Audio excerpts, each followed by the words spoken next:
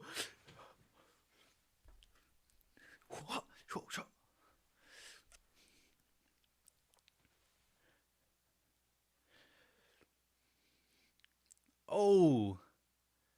Oh, he pulled a like a Boba Fett move right there. That was pretty sick.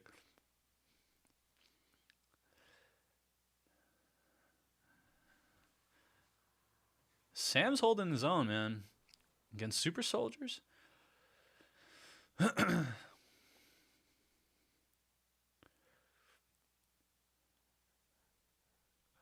Guys, I love me some Bucky fighting.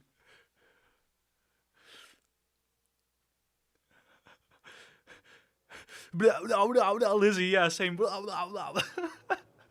Jordan, no way.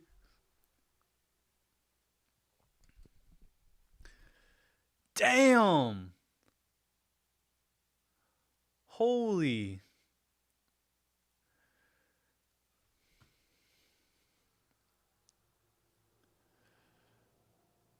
Counselor again. Counselor.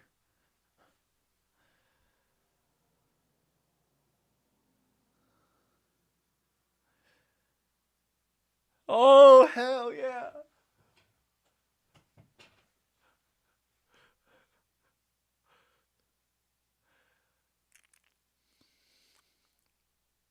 Whoa, the imagery, guys, is off the chain.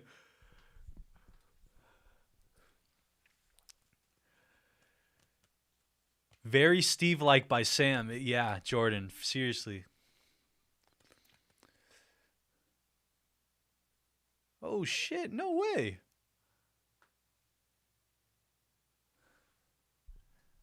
Oh, this guy's demented, yo. No way, what the? Oh, shit. This guy's out for blood, yo. I take back Gray. He's dark side now.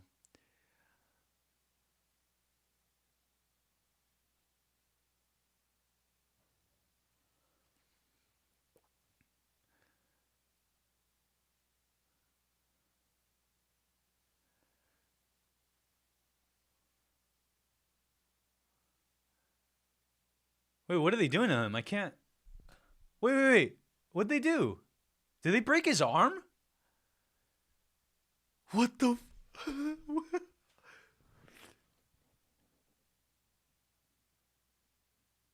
Bah. Bah. Oh,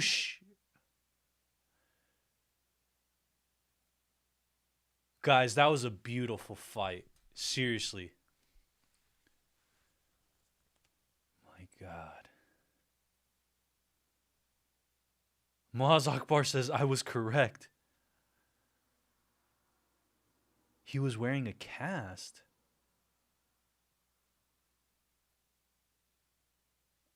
I'm sorry, what? A cast?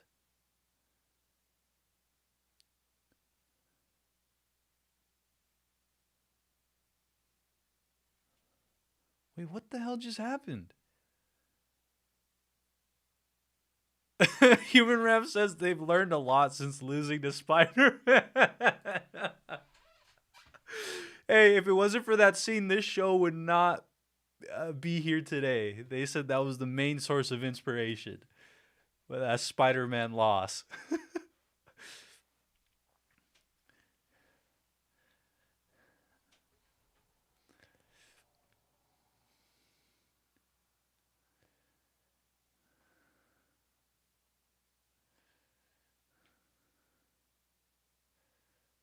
Holy cannoli, guys. That was just the intro. That was just the snacks. That was just the appetizer.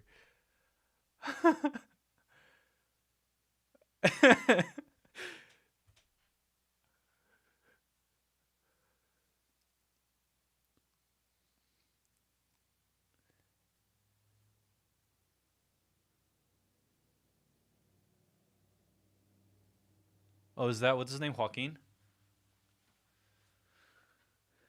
Where is Zemo? I forgot.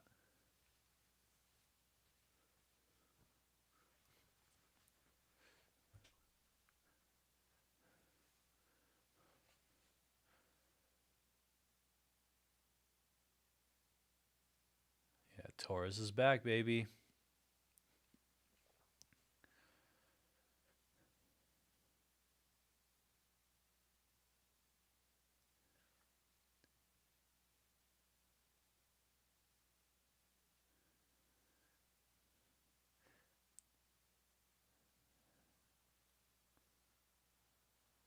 That was a pretty cool, like when we look back at the scene, guys, that's a pretty cool, like, death of the Falcon, you know, dying on his sword, dying by giving it his all and doing the right thing. I think that's the last we saw of the Falcon. So now what we're going to end up hopefully seeing is Captain America. But I think that was like the symbolism behind, hey, okay, this is the end of the road for Falcon. The Falcon.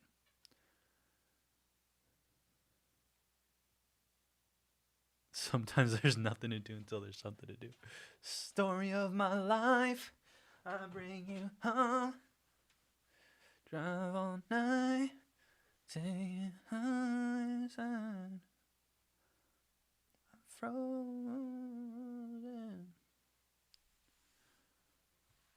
I keep.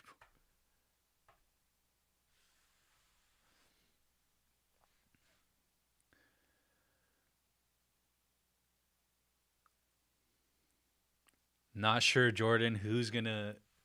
I think the Falcon's done.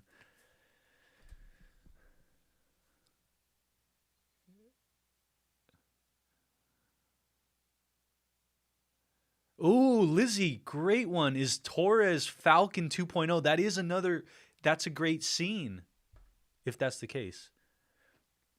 The passing of the torch. Oh my God, that's what that was.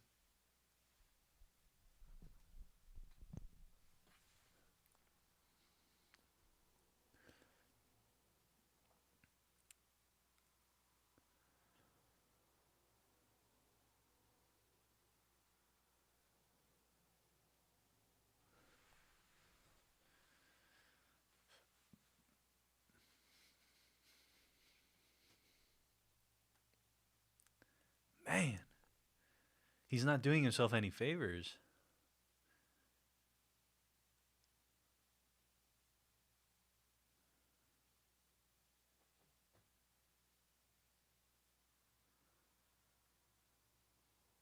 Wow. Wow.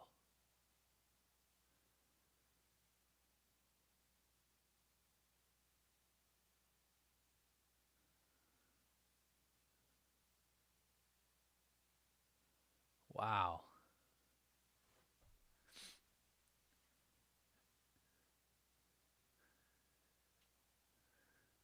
Oh shit, guys.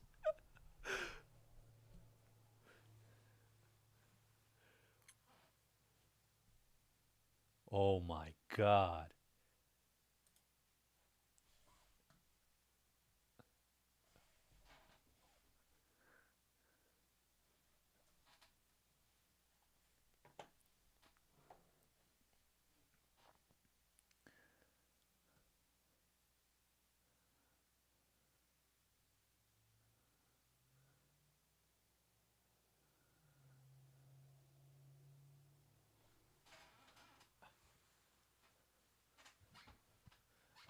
But you don't know what it takes to be Captain America either.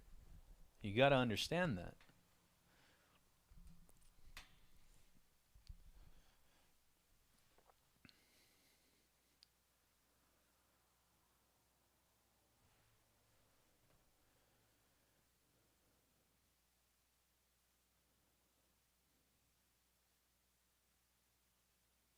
Exactly, Lizzie. You don't either.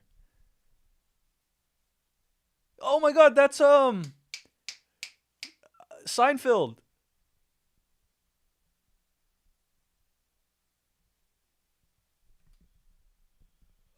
Oh shit.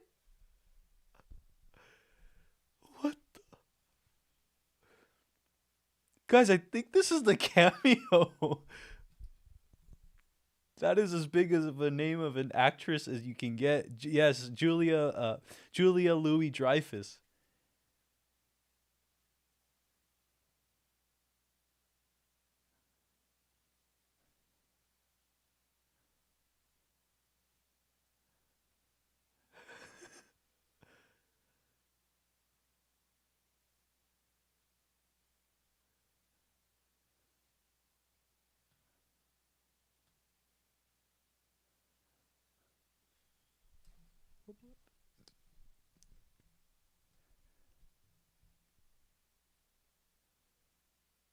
Guys, this is the most best kept secret. Seriously, like, no whispers about this.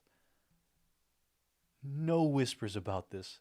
Yes, Adrian, this is A plus plus plus plus plus plus casting. Oh my god. I did not see this coming.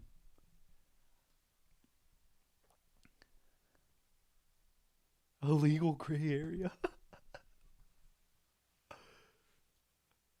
Oh my god. I'll be in touch. Here it is.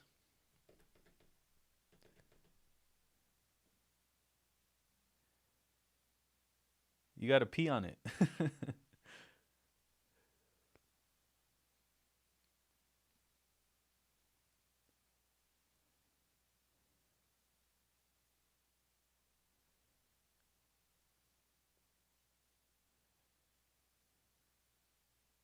I still don't know if that's the power broker, though, guys.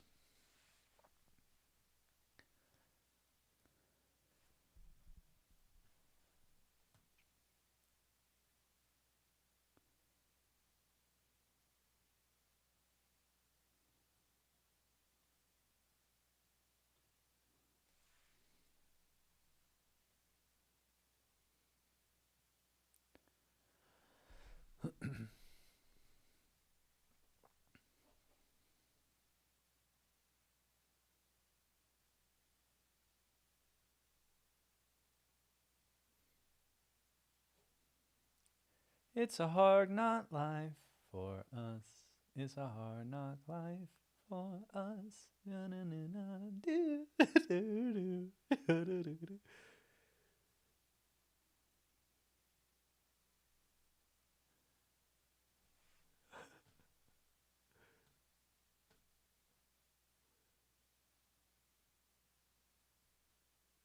Oh shit.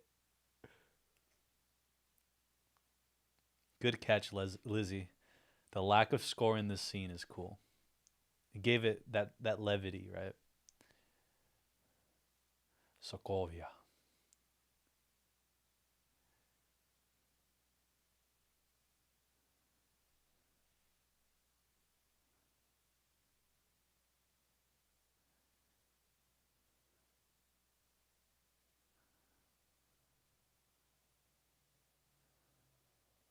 He's got a gun, right? Or am I tripping?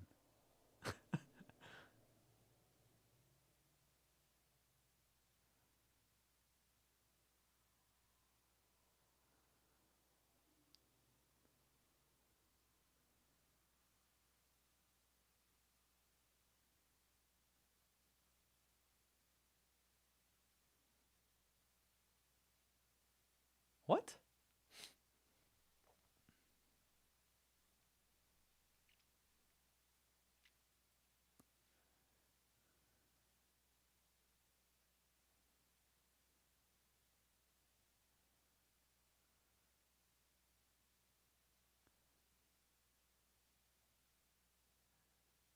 Zemo's badass, yo.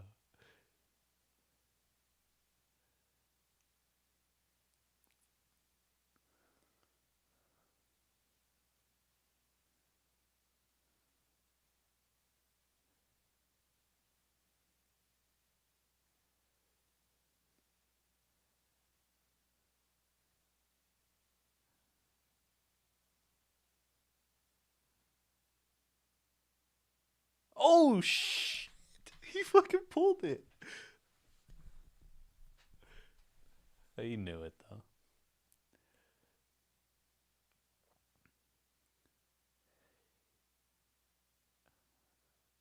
Wow, that's Bucky like transitioning to whoever he's gonna be now. The White Wolf. Yeah. Oh my god. Exactly. Oh my god.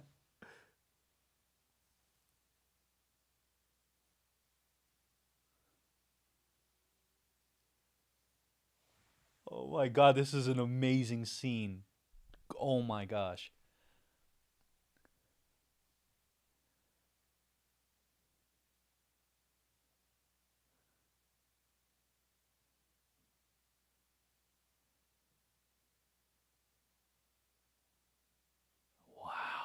What a freaking scene. White Wolf. Guys, he's no longer the Winter Soldier. He is the White Wolf. Guys,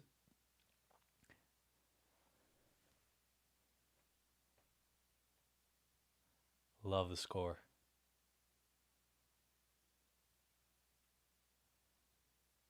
Oh, here we go, Isaiah.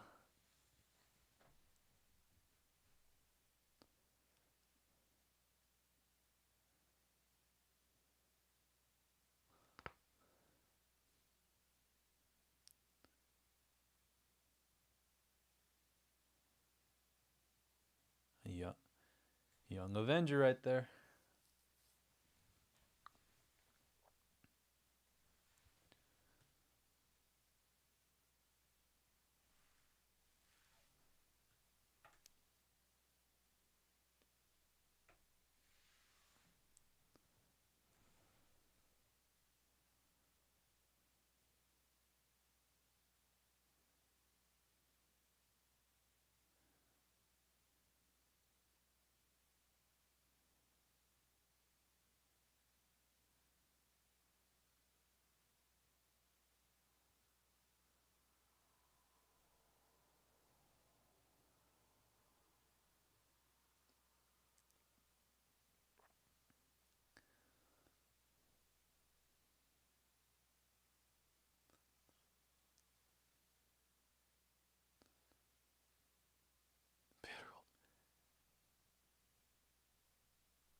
Wow. Marvel. Yo, that is one of the greatest scenes Marvel has ever shot. And I'll get into it later why.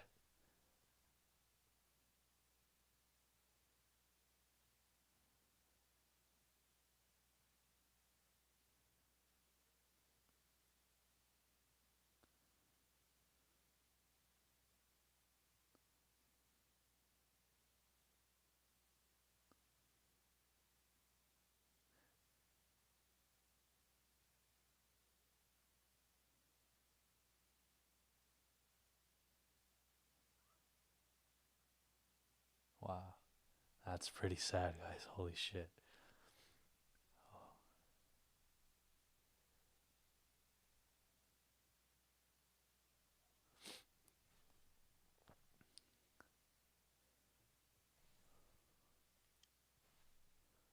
Its head.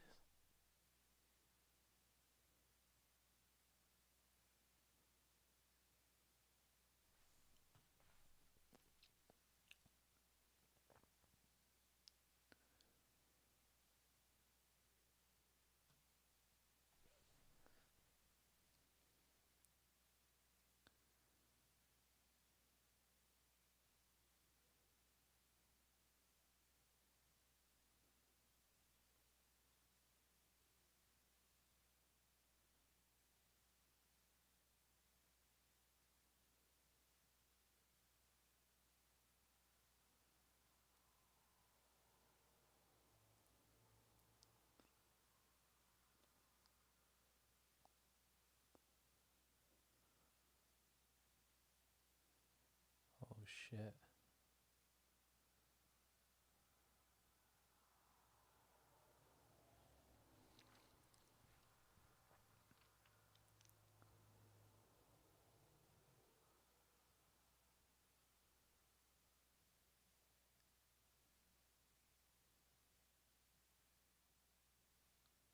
Wow, guys, this is...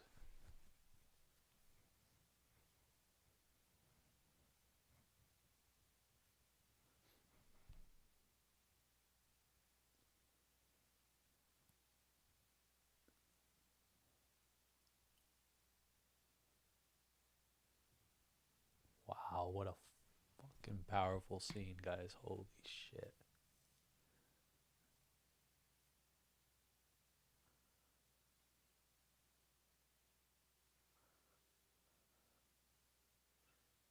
Wow.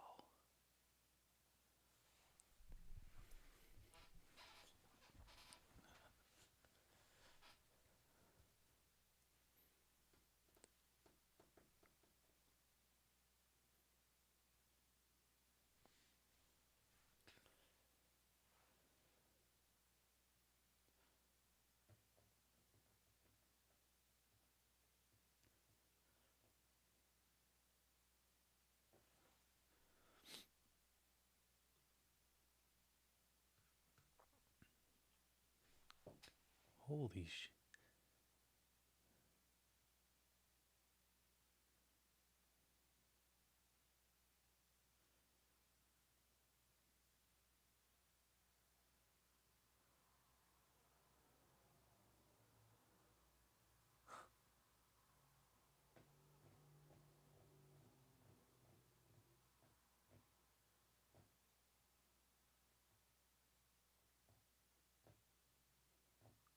Wow.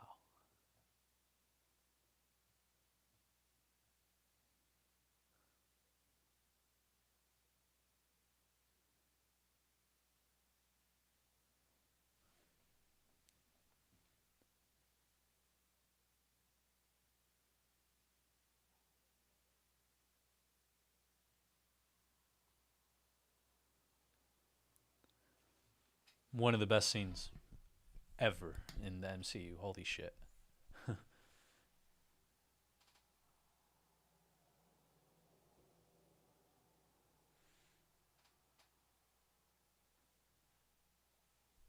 Wow.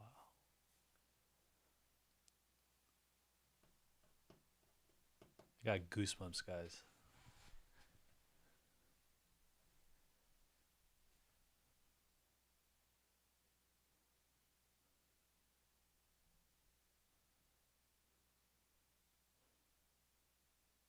I'm super like wowed and floored by that whole sequence. And now like I have no clue whether or not he's going to be Captain America. I'd be okay with either. Either he is, whether he isn't. Lizzie says, can the music just not?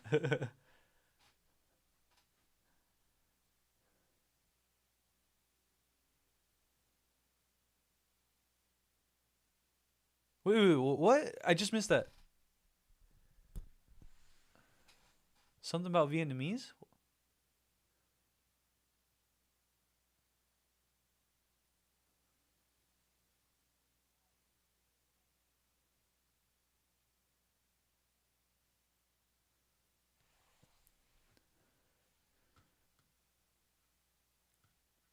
Time to figure it out what it all means in the next 2 episodes or past that?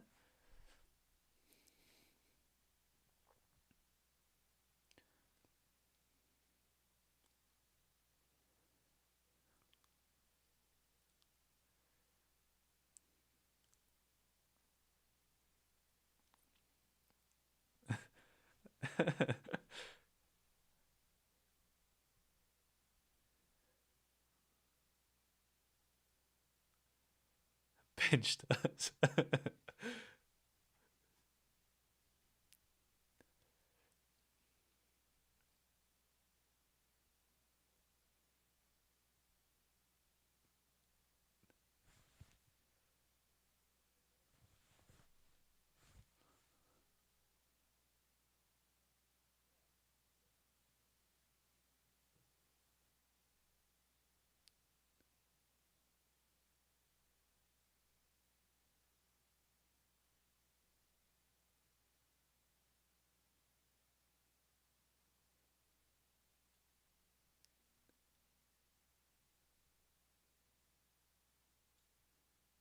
Fix this tempo.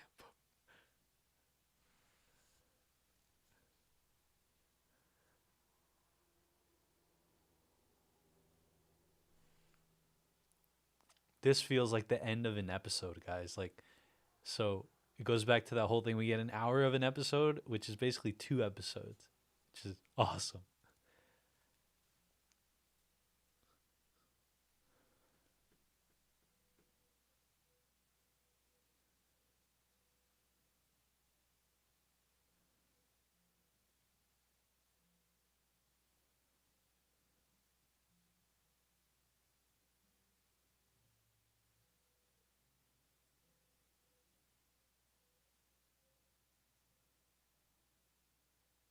Bucky.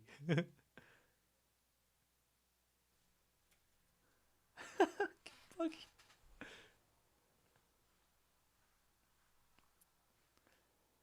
What is that?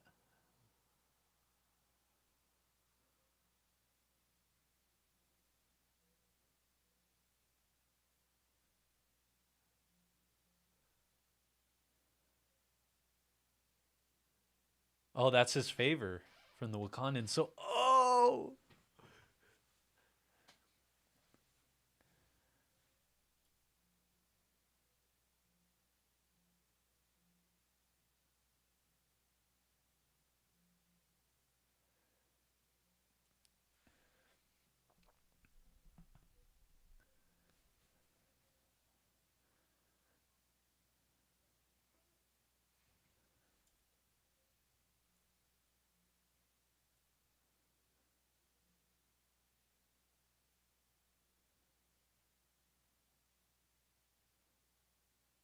Hadrian says, I'm in man love with Bucky.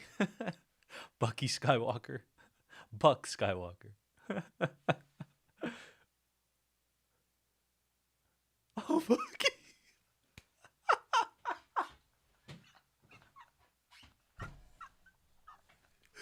Yo, did you guys see that? Oh, he's trying to get at his homie's sister. Oh my god. That was just, oh my god.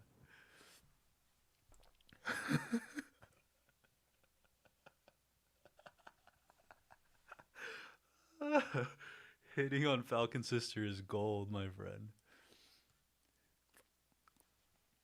Jordan said he fine.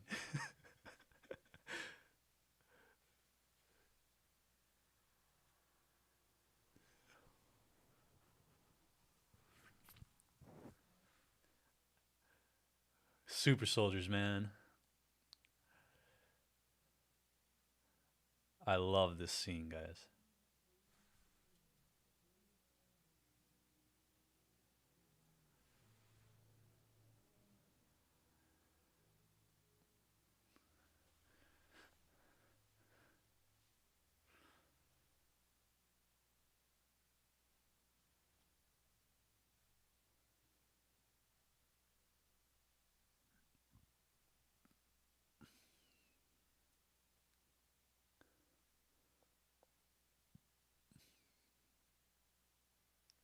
This is Lieutenant Dan and Forrest.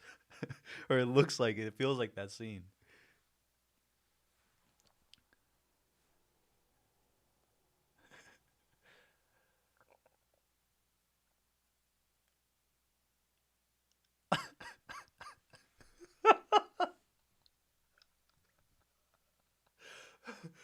Oh god. Don't flirt with my sister. Oh god. Oh man, I thought that was just a us joke. Oh my god.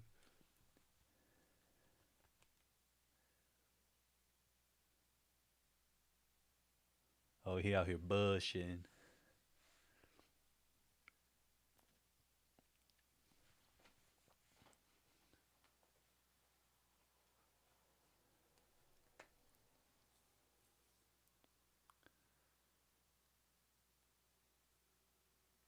That's crazy, guys. That their son is gone.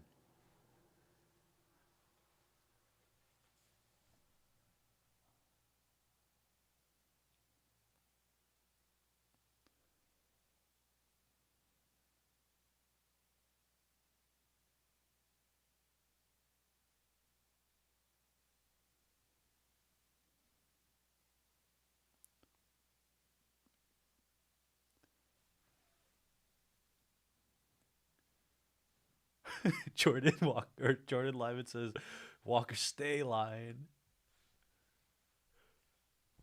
For real, he's lying through his teeth.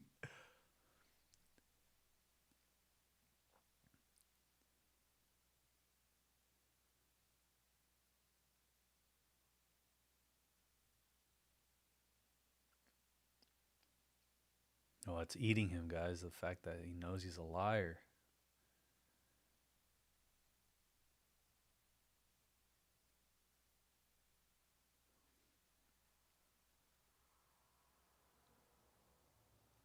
And what a dichotomy. The sister looking at him with like disgust. Wow. What a dichotomy that was.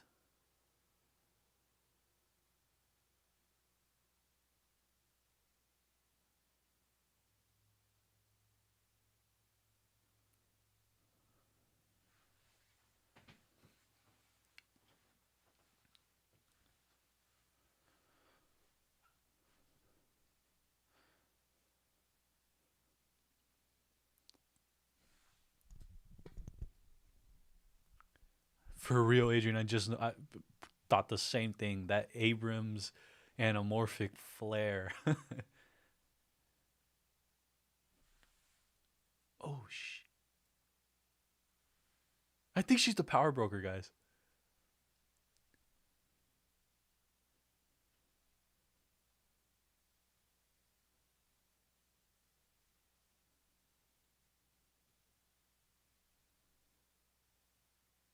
I like how this show has, yeah, Lizzie Sharon. I like how this show has earned. Oh, snaps. I thought that was a different type of thing we were about to see.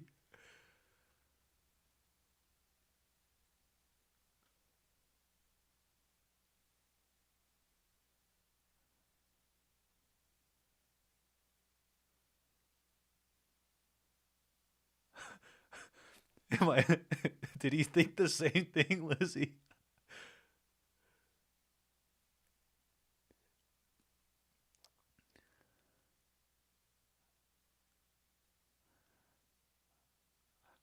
Jordan, his smile, that was a good moment.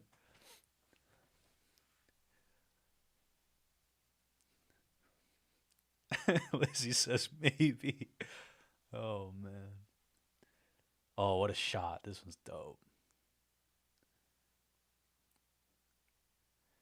This is like the vibe I get is like if Forrest Gump met Rush Hour 2. That's the type of vibe I get when they're here in this locale.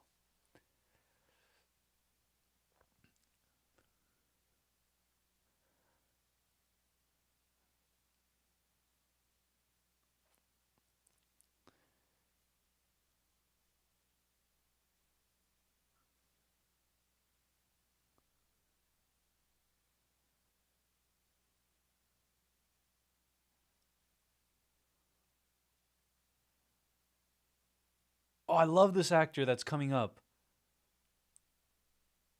If it's him.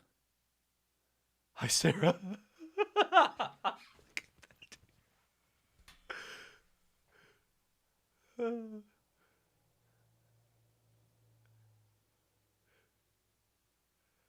Barrel roll.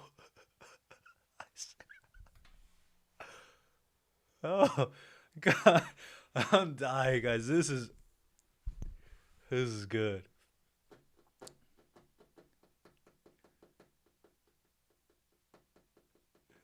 He's like downplaying his sister. Did you guys see that? Oh, my stomach hurts. He just, here it is.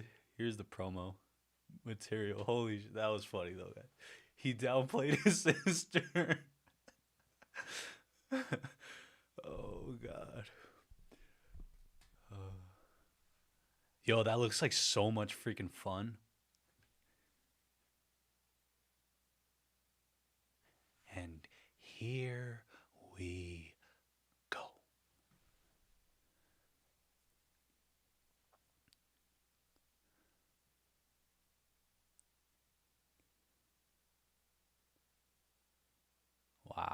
Wow.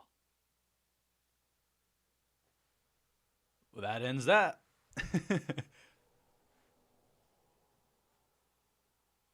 Ulysses says, bro, I flinched when it came back.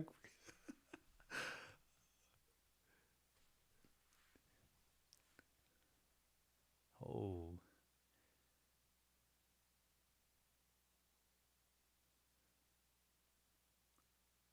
What a payoff that was right there.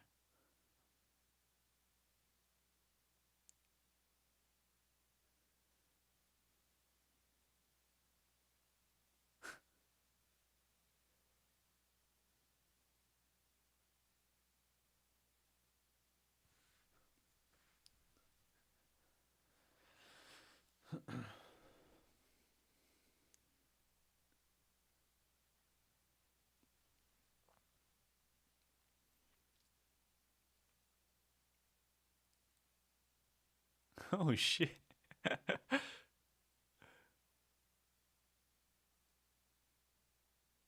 Yes. Yes, yes, yes. Preach, Sam. Don't look for validation in others. Ever.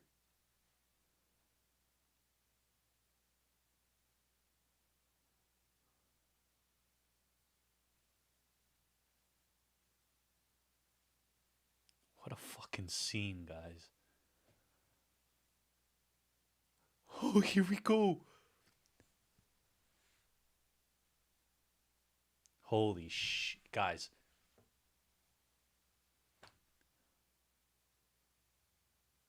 Oh my god.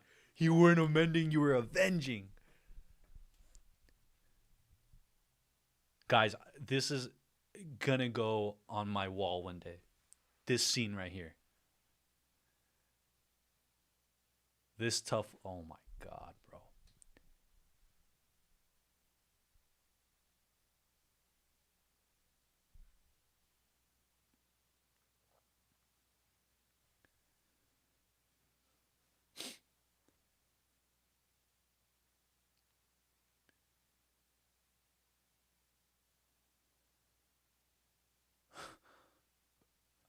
Holy.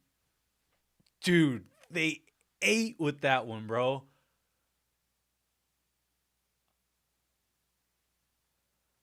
Holy shit.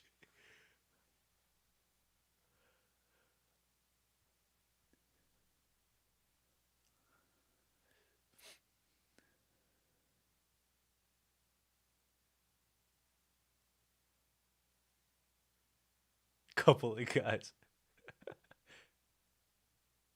Hug, hug, hug, hug, hug. He gave him the old, you're just a friend.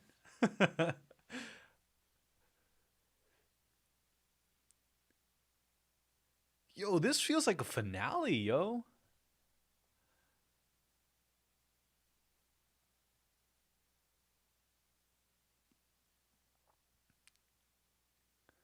Yo, I'm probably gonna make this entire. The only thing I'm gonna talk about after the show is that scene right there. I have so much to say on it.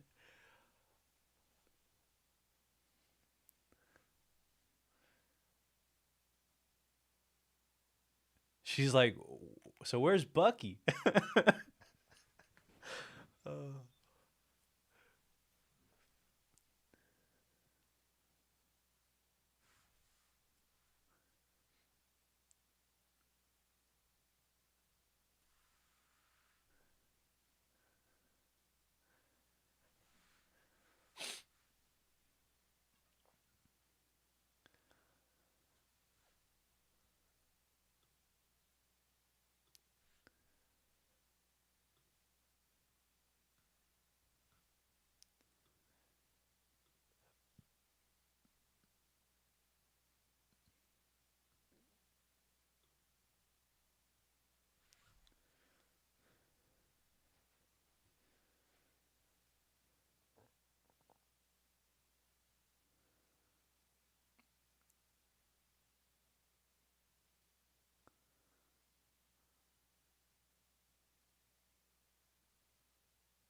Like, yes, I'm at the pay.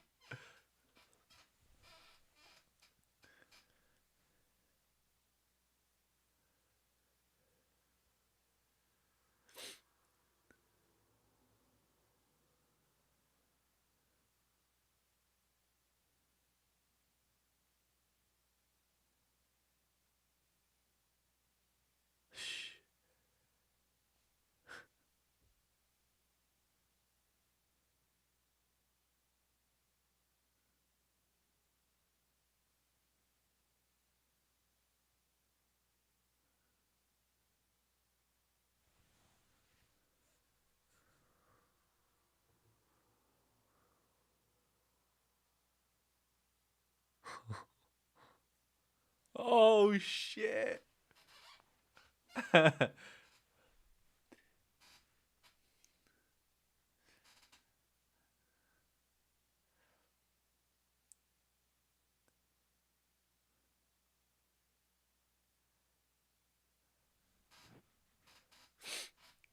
Oh, dude. I thought that was coming right at me.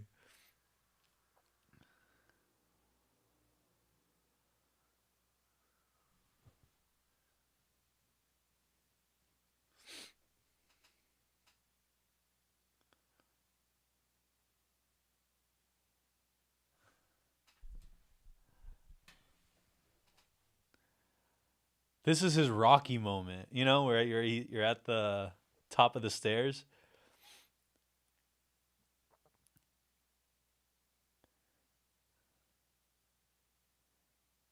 Woo!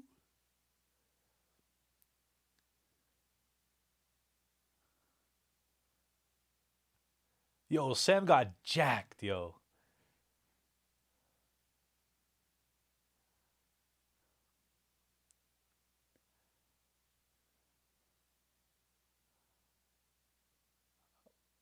Oh.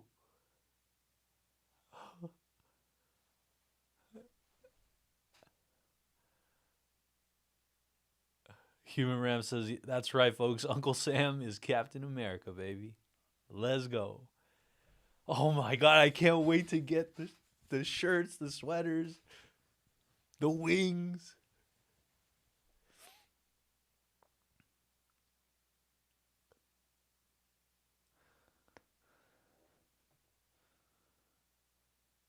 George St. Pierre's. He's a legendary UFC fighter, if you guys don't know.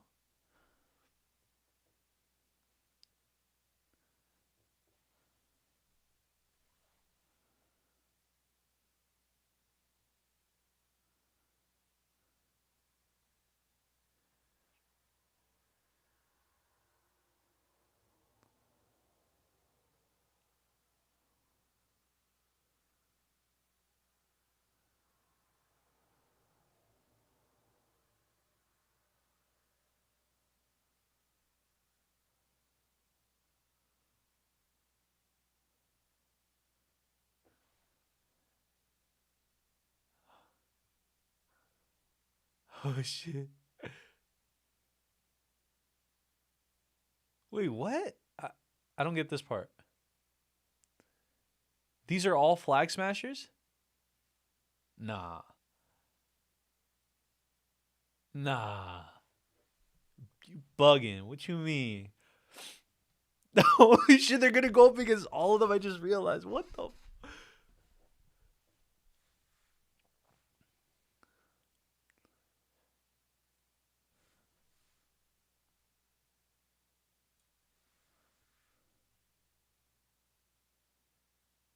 That Torres?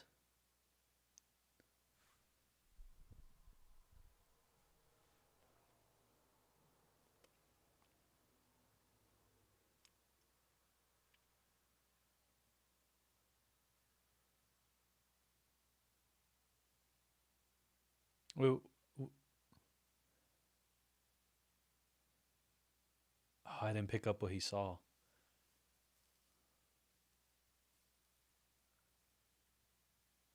Is that Malkovich? Is that John Malkovich or am I tripping? Hold on. Is that him?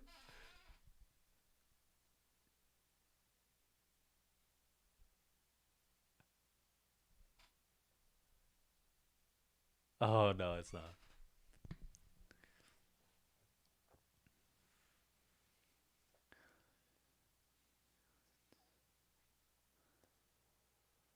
One world, one people. Oh shit.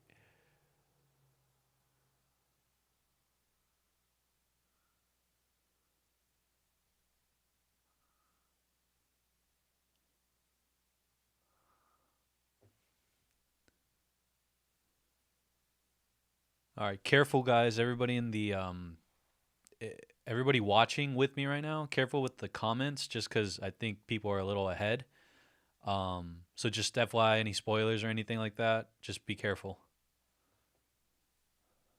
I'm going to not look for a little. Oh, show us. What is it? It's got to be is Captain America suit. Oh my god, are we going to see it tonight? No. No, no, no. No. No. No. Oh no. Next week is gonna be insane. Oh my god, I got chills, guys. Chills. All right. Okay, Jonah Mandel says there's a post-credit scene, so I'm not gonna look at the comments for a little. I'm just gonna watch this. And I advise anybody else to not see if you don't want to get it spoiled. So, watching the credits, Malcolm Spellman, Kerry Skoglund, Kevin Feige, jeez, everybody. Derek Kolstad.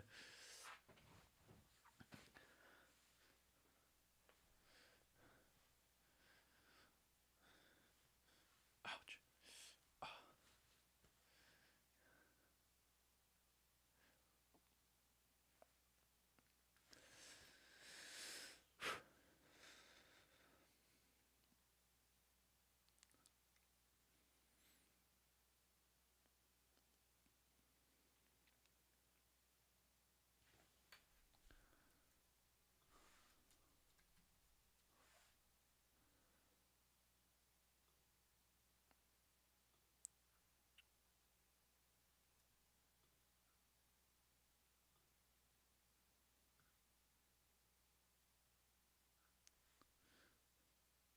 All right, guys, I'm waiting for it. Sorry. It's because I don't want to, 54:30? Okay. Thank you, Jonah. Thank you. It's because I don't want to, accidentally see it. So, okay, right there. Hold on. Okay. 50. Mine is actually 54:20. 54:20, guys.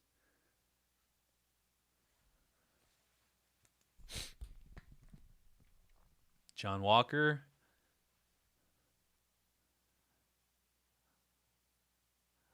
What a shot.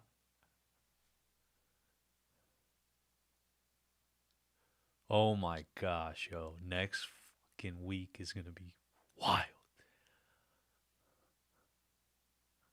Shout out Red Digital Cinema Camera for these shots. Oh, Fugazi, man. He on some Fugazi shit. He really thinks he's Captain America. Oh my god. Holy. All right, so for any of you in the chat coming in right now, trickling in, if you haven't seen the Falcon and the Winter Soldier, there is a post-credit scene. It starts at 54:20. 54:20. If you've already seen it, awesome. We're going to get into it right now. And holy cannoli, I'm having so much freaking fun with this show. I am just... All right. Relax. Okay, so really quick, I don't want to have these go unnoticed because I think I just saw a Streamlab come in. I don't know why it didn't ping. Okay, one moment, please. I will.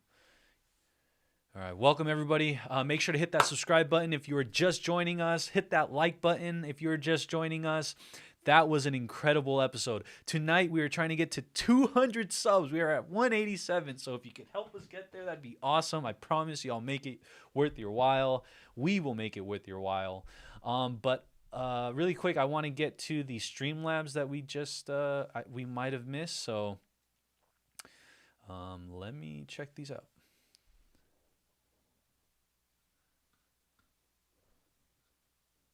Oh, man. Okay, so I'm going to go ahead and let's see. There we go. So let's give a huge, awesome thank you to Human Ramp. He donated $5 via Streamlabs. There is a link below in the description box if you want. If you need any question for sure answered, that is where you're going to be able to ask that. But other than that, we're going to try do our best to try to get through every single comment or most of the comments. And then also, I believe Human Ramp also. There we go. Another $5. Cheers to more streams. Woo! You already know the vibes, and I'm having so much fun. If you don't already know, tonight we are going to have some guest speakers, and this is a first for Filmtopian history. Filmtopia so far has basically been me on screen, and you get the best of me. But tonight we are going to introduce some more people. We already did in the pregame show with Lizzie and Reddick. So huge shout out to them. If they have the time, we're going to hopefully get them back in for this post-game analysis. Oh, man. So, but Human Ramp, thank you so much. I really, really just want to say thank you. I want to make sure it doesn't go unnoticed. I truly, truly am very grateful. And the beauty about it is that right there, that donation goes towards you, basically goes towards everybody. So you're not only giving, you're not only donating it to me, but you're donating it to everyone that gets to experience Filmtopia. So can't wait till the many, many more streams we have. Whoo! Let's see. Oh man, so we have some things to talk about tonight. I cannot wait to see what everybody has to say. I'm already getting the vibe right now that everybody's on a good one. This show, that's the thing about this show, guys, is that this show is such a, what would you call it? It is such a sight for sore eyes, if that makes any sense. And I don't want to, again, compare this to WandaVision or compare this to other stuff, but in a way, it's kind of helping that what we've gotten so far, and I'm even including The Mandalorian, and I love The Mandalorian, but just the way Disney Plus has kind of trained us, the way Disney Plus has made us kind of feel. I like how they're kind of undoing that now with the Falcon and the Winter Soldier. They're giving us longer episodes. They're giving us greater depth, like depth I never thought Disney or Marvel would ever tap into, but they are going there. And without going too deep into it, without y'all, I'm gonna ask Adrian if Adrian is in the chat or if Adrian is on the Zoom. Go ahead and if Lizzie and Reddick want to come back, let's go ahead and get them in first, and then we'll go from there. So once I see Lizzie and Reddick, if they choose, if they want to. So Lizzie and Reddick, go ahead down below in the comments, go ahead and type in, I'll be there. Yeah, so Lizzie's down, so Lizzie's going to hop on. Let's see. Okay, so Lizzie's going to hop on in a bit, and I see she's in the waiting room. She is in the waiting room, and I believe Reddick might still be watching the episode, and we'll get Reddick in here later. Really quick, though, Adrian, if you can go ahead and unmute myself and Lizzie. I'm going to get Lizzie in here first. And we'll most likely have, a bunch of people, but for now we're just going to trickle some people in. Yeah, and so whenever Adrian is able, we will go ahead and do that. So I am unmuted. I should be unmuted. And I'm just gonna wait on. Yeah, so if you can unmute Lizzie, that'd be awesome. Yeah, and go ahead and get Jonah in here. Jonah for sure. Not throw in, but get Jonah in. Reddick said he'll join in 10 minutes, and Lizzie is patiently waiting. Really quick. Oh my gosh, I think I see them. Oh my gosh, hold on. All right, in 3, in 2, and in 1. Welcome, welcome, welcome, everybody. Please, a huge round of applause and a huge welcome to both Lizzie and Jonah, our fellow Filmtopians. And I just want to say thank you so much for coming on, Jonah. Thank you so much, Lizzie. This is such a such a different and awesome-er experience than I've had in the past. And I've found this to be very fun so far. This is taking it to like another level. It's like, think about it this way. It's like WandaVision, but then you get the Falcon and the Winter Soldier. Pretty much.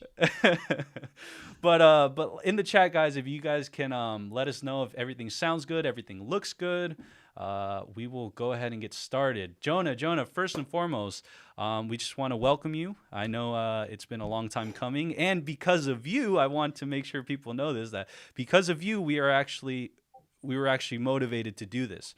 You brought it up. You thought it was a good idea, and look where we're at now. Super excited to be here. Thank you for letting me in. Awesome. First, let's just get right into it. I'm gonna let you. The floor is yours right now. What did you think of this episode? How did it leave you feeling? Do you want me to go first, or do you want Lizzie to go first? Go. I want you to go first, if that's okay, Jonah. Yeah, of course. I think Lizzie's okay with that because we want to hear. We want to hear. This episode was very confusing. For the most of it, it would constantly bring me to maybe this is going to happen, but then it didn't, and then it would keep doing that over and over. Very, very abrupt start. It just jumped right in and was like, this is what's going on. Everyone gets the shit beat. I'm not gonna. Sorry, I shouldn't cuss. It's okay. We all get one. Everyone gets beaten up. Everyone gets beaten up, and then we go title card. And throughout it, you're just like, wait, who is actually who? Because halfway through the episode, we get that phone call with Sharon to Batroc. I recognized that voice immediately. And I was like, that's the cameo.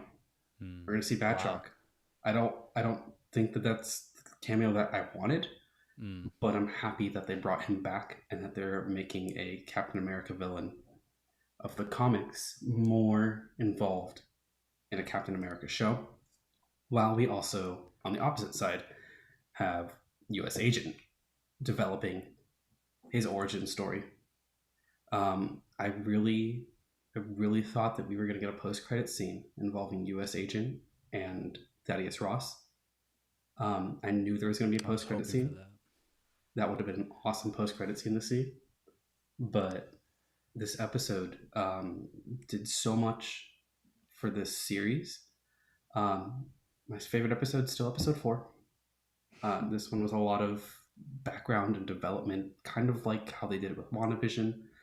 The penultimate episode is really a dive into what's going on with everyone's lives and everything. So I enjoyed it a lot. I think that's a great comparison. This penultimate episode, comparing it to the penultimate episode of WandaVision, is very apt. Like, this was a world building, a scene setting up, sort of establishing episode, and I thought it was executed perfectly. I do agree with you on the fact that, like, there was a little bit of the air taking out of the room with cameos that you did and didn't expect, and so that's one thing that I do wish it was able to. One thing I wish it would have. I think they should have maybe worded their, not marketing, but like what they were saying throughout the week, because it felt like it was going this way. and then it ended up going more this way. And so I didn't leave disappointed at all, but what I did was there were things that left me wondering, like, well, was that it? And so I wish they were a little bit more like concise about that. But Lizzie, I know you were in the chat. Blah, blah, blah, blah. If you guys don't know, Lizzie has a saying, and it's called keyboard smash. It's watch, it goes like that. And essentially, whenever anybody does that, it's well known across the world that when you do that, it's because you're going like this. You're going ah. So Brain empty. what'd you think? Wow. I think a lot of it for me was just kind of the emotional whiplash of going from like, you know, a fairly lighthearted scene or like kind of a feel good scene into just all of a sudden, oh, we're telling these people that their son is dead. Yeah. So as self-proclaimed emotional person, that was like a little bit of like, oh, okay, so I get no time. Got it. So still kind of reeling from that, but there were just a lot of heavy scenes, and I kind of like that Marvel isn't trying to shy away from it. They're just like, okay, so this is what we're going to talk about, and y'all are going to either like it or not, and figure it out from there, which I really appreciate, and it's a good way to start a lot of different conversations, I think. But other than that, I'm still just like, what? Yes, ditto times 2 exactly. Like an emotional whiplash. Wow, that I always say there's some quotes or some comments that I always say I'm gonna one day grab them, screenshot them, and put them on my wall, and that's one of them. An emotional whiplash. And because one minute you're feeling one way, then the next second you're feeling a completely different way. And as far as like myself, I thought the issues that they tackled weren't they were a necessary conversation, and I understand that, you know, one of the arguments a lot of people have when it comes to movies or film and things of this nature, tackling stuff like this, it says, well, it takes away from my escapism. But something that I've said in past live streams is that my definition the reason why I'm able to enjoy this a lot more is because my definition more in lies with these films, these works of art are meant to highlight things that we're scared to talk about, right? Because this is our safe space. So if we can't talk about it here, where the heck are we ever going to talk about it? Where the heck are we ever going to tackle it? Where the heck are we ever going to figure out solutions? And so I think the beauty about like filmmaking, the beauty about storytelling is the fact that you can do this, like what Marvel did in this episode, and then you do something like this, you raise the conversation, but then like we know, or at least something that I would say is like, we know whether it takes a movie or 2 movies to get there, but we know that the hero wins in the end. And I think that's the most important aspect of the storytelling experience, is that we are always rooting for us to win. And it just so happens that in stories like these, we usually get those types of endings. So because of that, I guess what I'm trying to say is, for the people that don't like this type of stuff, this is actually more of a like a Trojan horse to be able to, what would you call it? Like more of a, it's something that we can use to actually escape. And I got off a little off topic, and I kind of went off the rails right there. But let me just summarize what I'm trying to say. What I'm trying to say is, because of instances like this in movies, and we know that at the end of the day, we're able to see the oh man, I'm so off the rails right now. I had it. I knew what I was gonna say. I knew what I was gonna say. Essentially, what I'm trying to say is that the heroes win in the end, and that is the escapism. That right there is the escapism. And although it might take a few episodes or a few movies to get there, that's what we have to look forward to, whether it's in this fantasy world, which is movies or in real life. And that's how I kind of building off of what you said. In real life, we don't necessarily always have the guarantee that, hey, the good guys are going to come out on top in the end, you know, like we don't always get to see that. Exactly. So it's nice to kind of have these conversations within the media that we're consuming, but also knowing that, hey, okay, it's going to be all good at the end. Nothing drastic is going to change in the sense that the good guys, again, going to come out on top. Yeah. And therein lies the escapism that I'm referring to, and the one that people say they're not getting. That's what I was trying to get to. But yeah, going on a less heavier type of topic, let's really quick. I want to get your guys' favorite parts of the episode. Like what stood out to you? What was it that you walked away saying, this is my favorite scene? Listen to Sam Wilson always. Team Sam. Okay, Team Sam. In the chat. Only man I will ever be in love with. And I think Adrian countered that with the only man who'll be in love with is Bucky. So we've got the. Hey, it's Bucky for me all the way, guys. Same. Come on, don't tell me I'm alone in that. And you know my what's funny position. is that. Do you know what? Go ahead, what's Jordan. funny is that I was never a Bucky fan. And what happened? I'm the OG. Was I'm it? the OG. I'm gonna need some more context. Yeah, Adrian, what happened? Was there a side eye that he gave in this episode? Was it the Dutch angle? I don't know Was what The it? little smile after lighting? you said hi, Sarah. Was it that?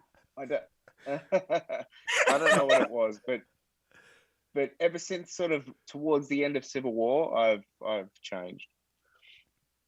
Okay. Okay, I'll give you that. I think And we're gonna hear from the man, the Bucky #1 fan right here. Come on, Jonah. I mean, give it to us. it has to be Bucky and Zemo. It has to be that scene. The way that it was just so perfectly resolved that Bucky was just like, I'm here to kill you, but I'm not going to do that because I'm here to make amends, was just so well done that Zemo was like, yeah, I already crossed my name off in your book. I don't know if you saw that because I don't have any grudges with you. I don't have any bad feelings about what happened. And we've made up over this time that you helped me escape prison and get put back in prison. But yeah. No, that scene was, the levity in that scene was awesome because I think throughout this entire episode, I thought there was so many instances of like symbolism that like symbolized a turning of the page, or symbolized, you know, for example, the scene where the Falcon gets his wings cut off, right? Yeah. And then where the Falcon has them in the bag, and Torres is about to take them or whatever, and so to me, like, that just stood out. You know, it signaled that I think Sam as the Falcon is done, and perhaps we'll see Torres with some wings at some point. But you've got that transition, and then going to this Bucky scene with Zemo.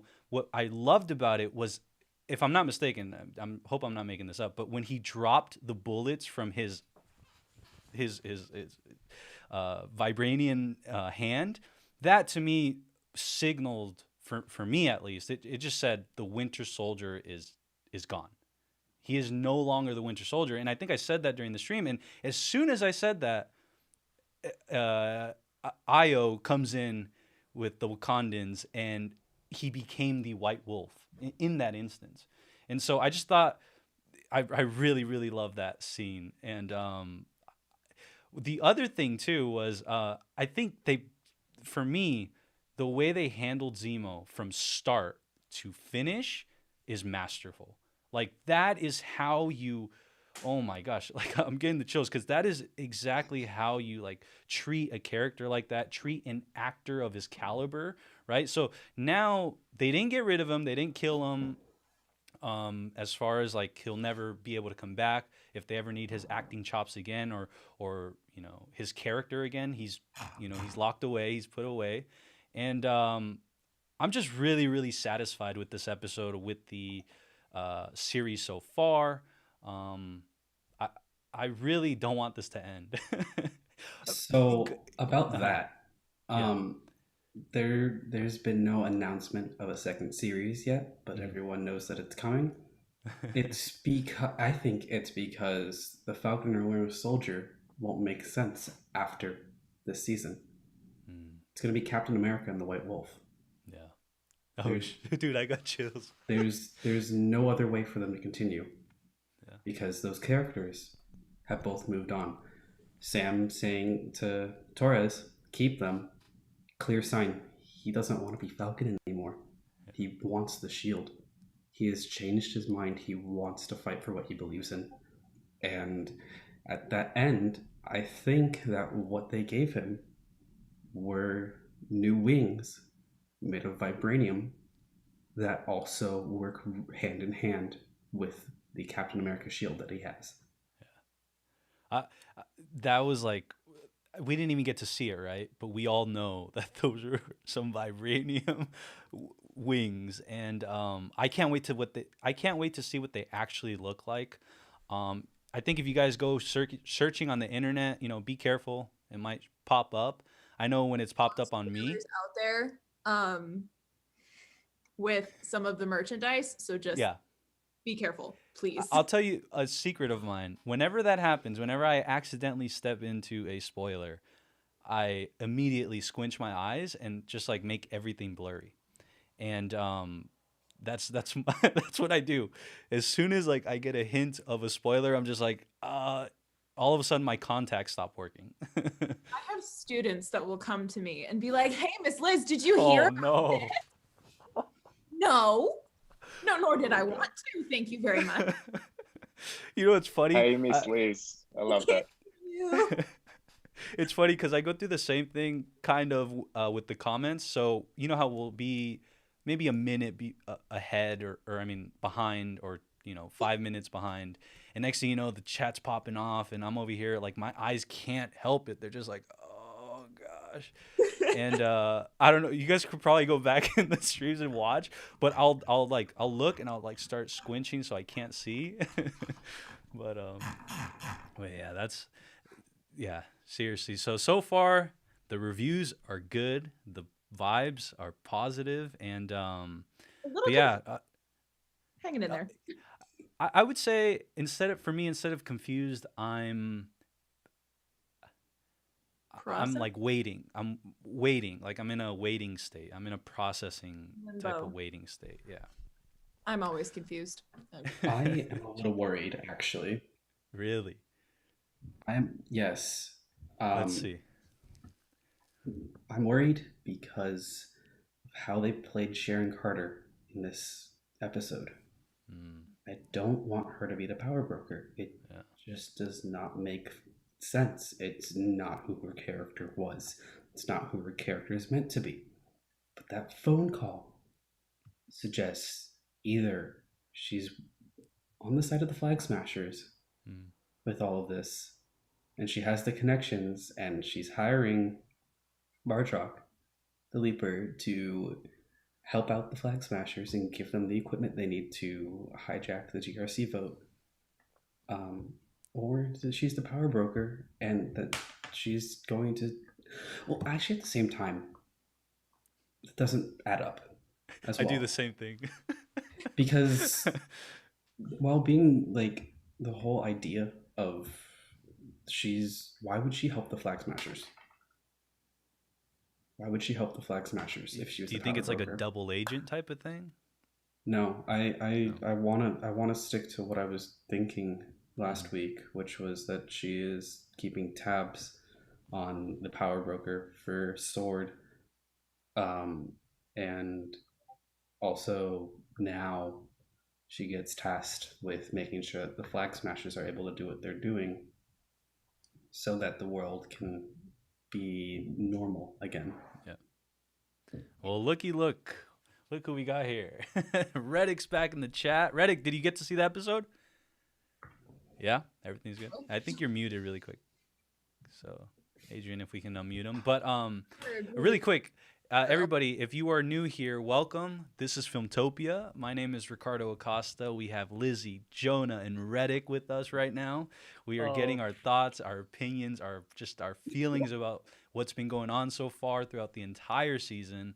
And if you'd be so awesome, if you like what we're doing, go ahead and hit that subscribe button. I think we're trying to get to 200 subs, right? Yeah, 200 subs. I don't know what we're at right now, but we're hoping to get there tonight. And without further ado, I think we got someone else. Let's see. It is Jordy. Jordy's in the house. Hi, how are you guys? Pretty good. How are you? Sorry for the dark. I'm not trying to it's all wake up my good. family. It's all. Hey, Adrian hasn't shown his face either, so you're even. You're good. You really guys don't want quick. to see my face, trust me. Oh god. Oh man, you said it, man. I didn't say that. Okay, you're all my Hey, witness. it's all right. I'm just gonna say, No, really quick though, before we get into it, everybody, please, a huge round of applause for Adrian in the background. He is the back end helper today, and this wouldn't be possible without him.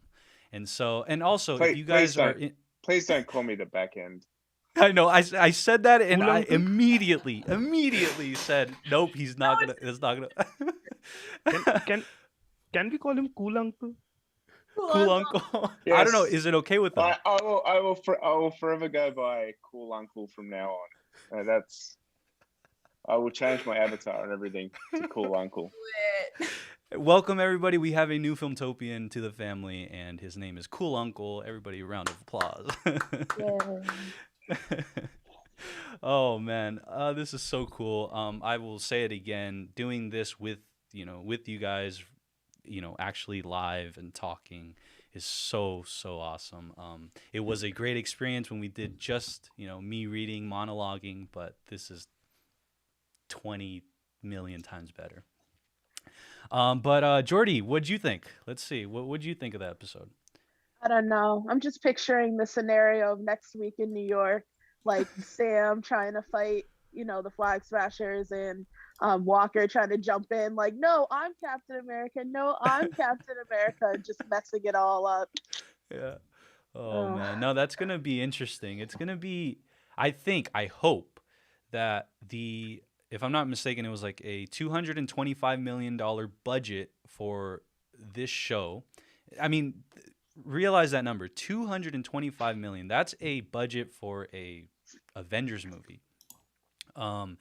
And so I'm hoping that most of the budget went towards this last episode, and we've gotten some great stuff so far. But I think, when you add in New York City, that for me, like, signals a playing ground that's now high budget, if that makes sense.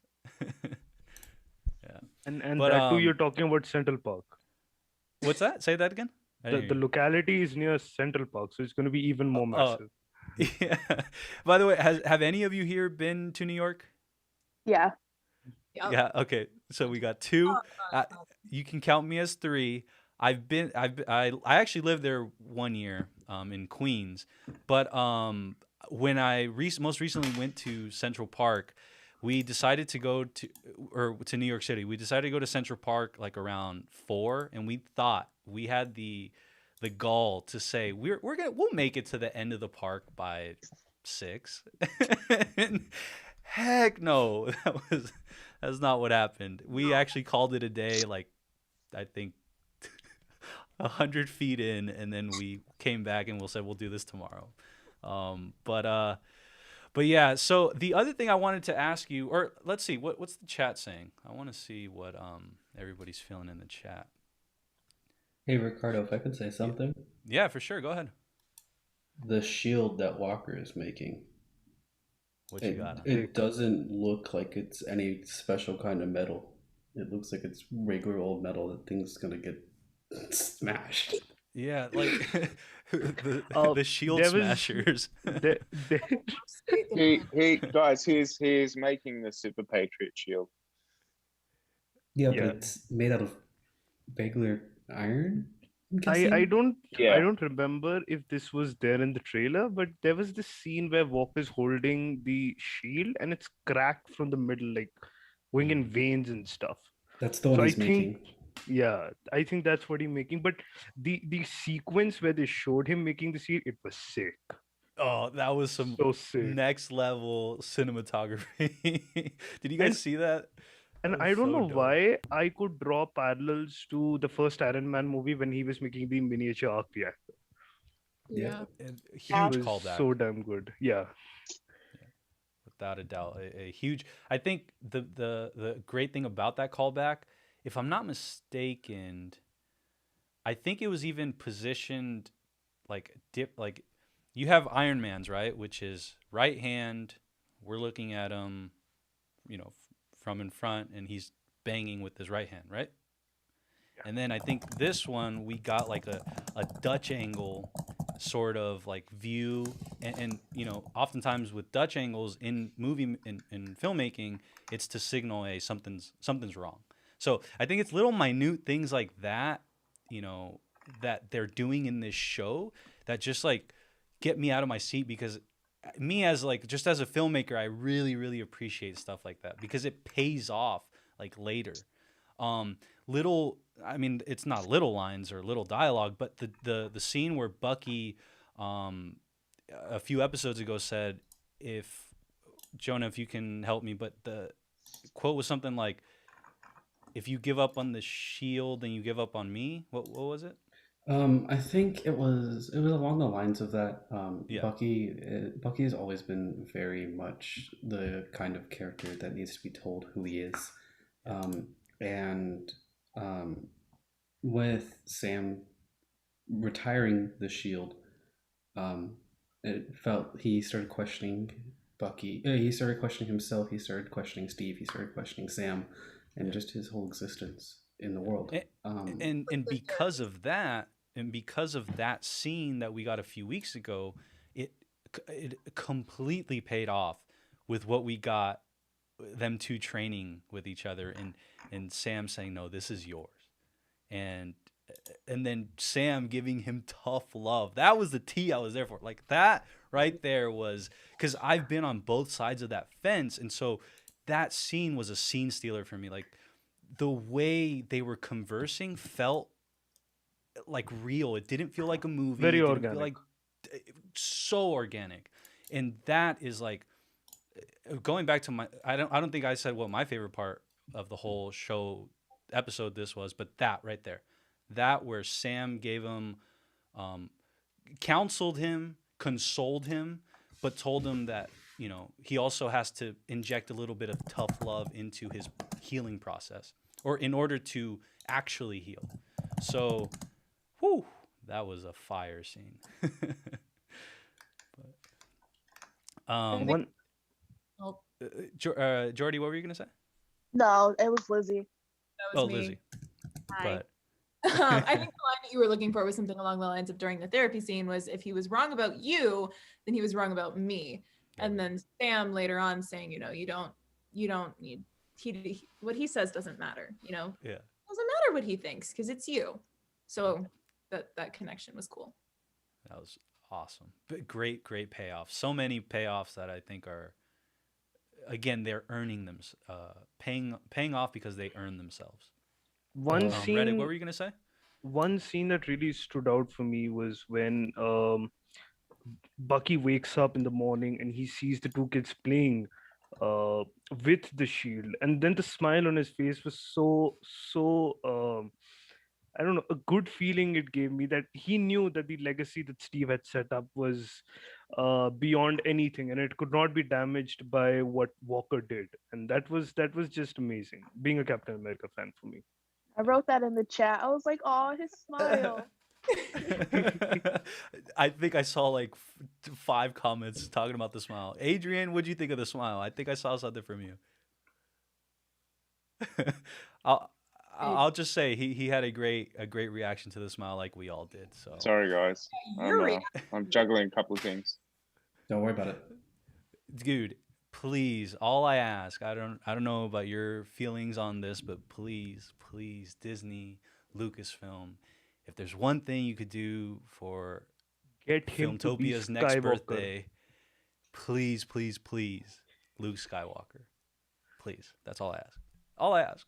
Yeah, look, just- I'll say one thing about this. As much as we want him to be Luke Skywalker, which I think he would be amazing, unless they find the right time frame for him to be Luke Skywalker, it's just not going to work. I agree. Because even though he kind of sort of fits the younger Luke Skywalker mold, he has to kind of fall into somewhere along in the terms of the time, like Star Wars time frame. He has to sort of happen somewhere after Jedi. Otherwise, he's just too old.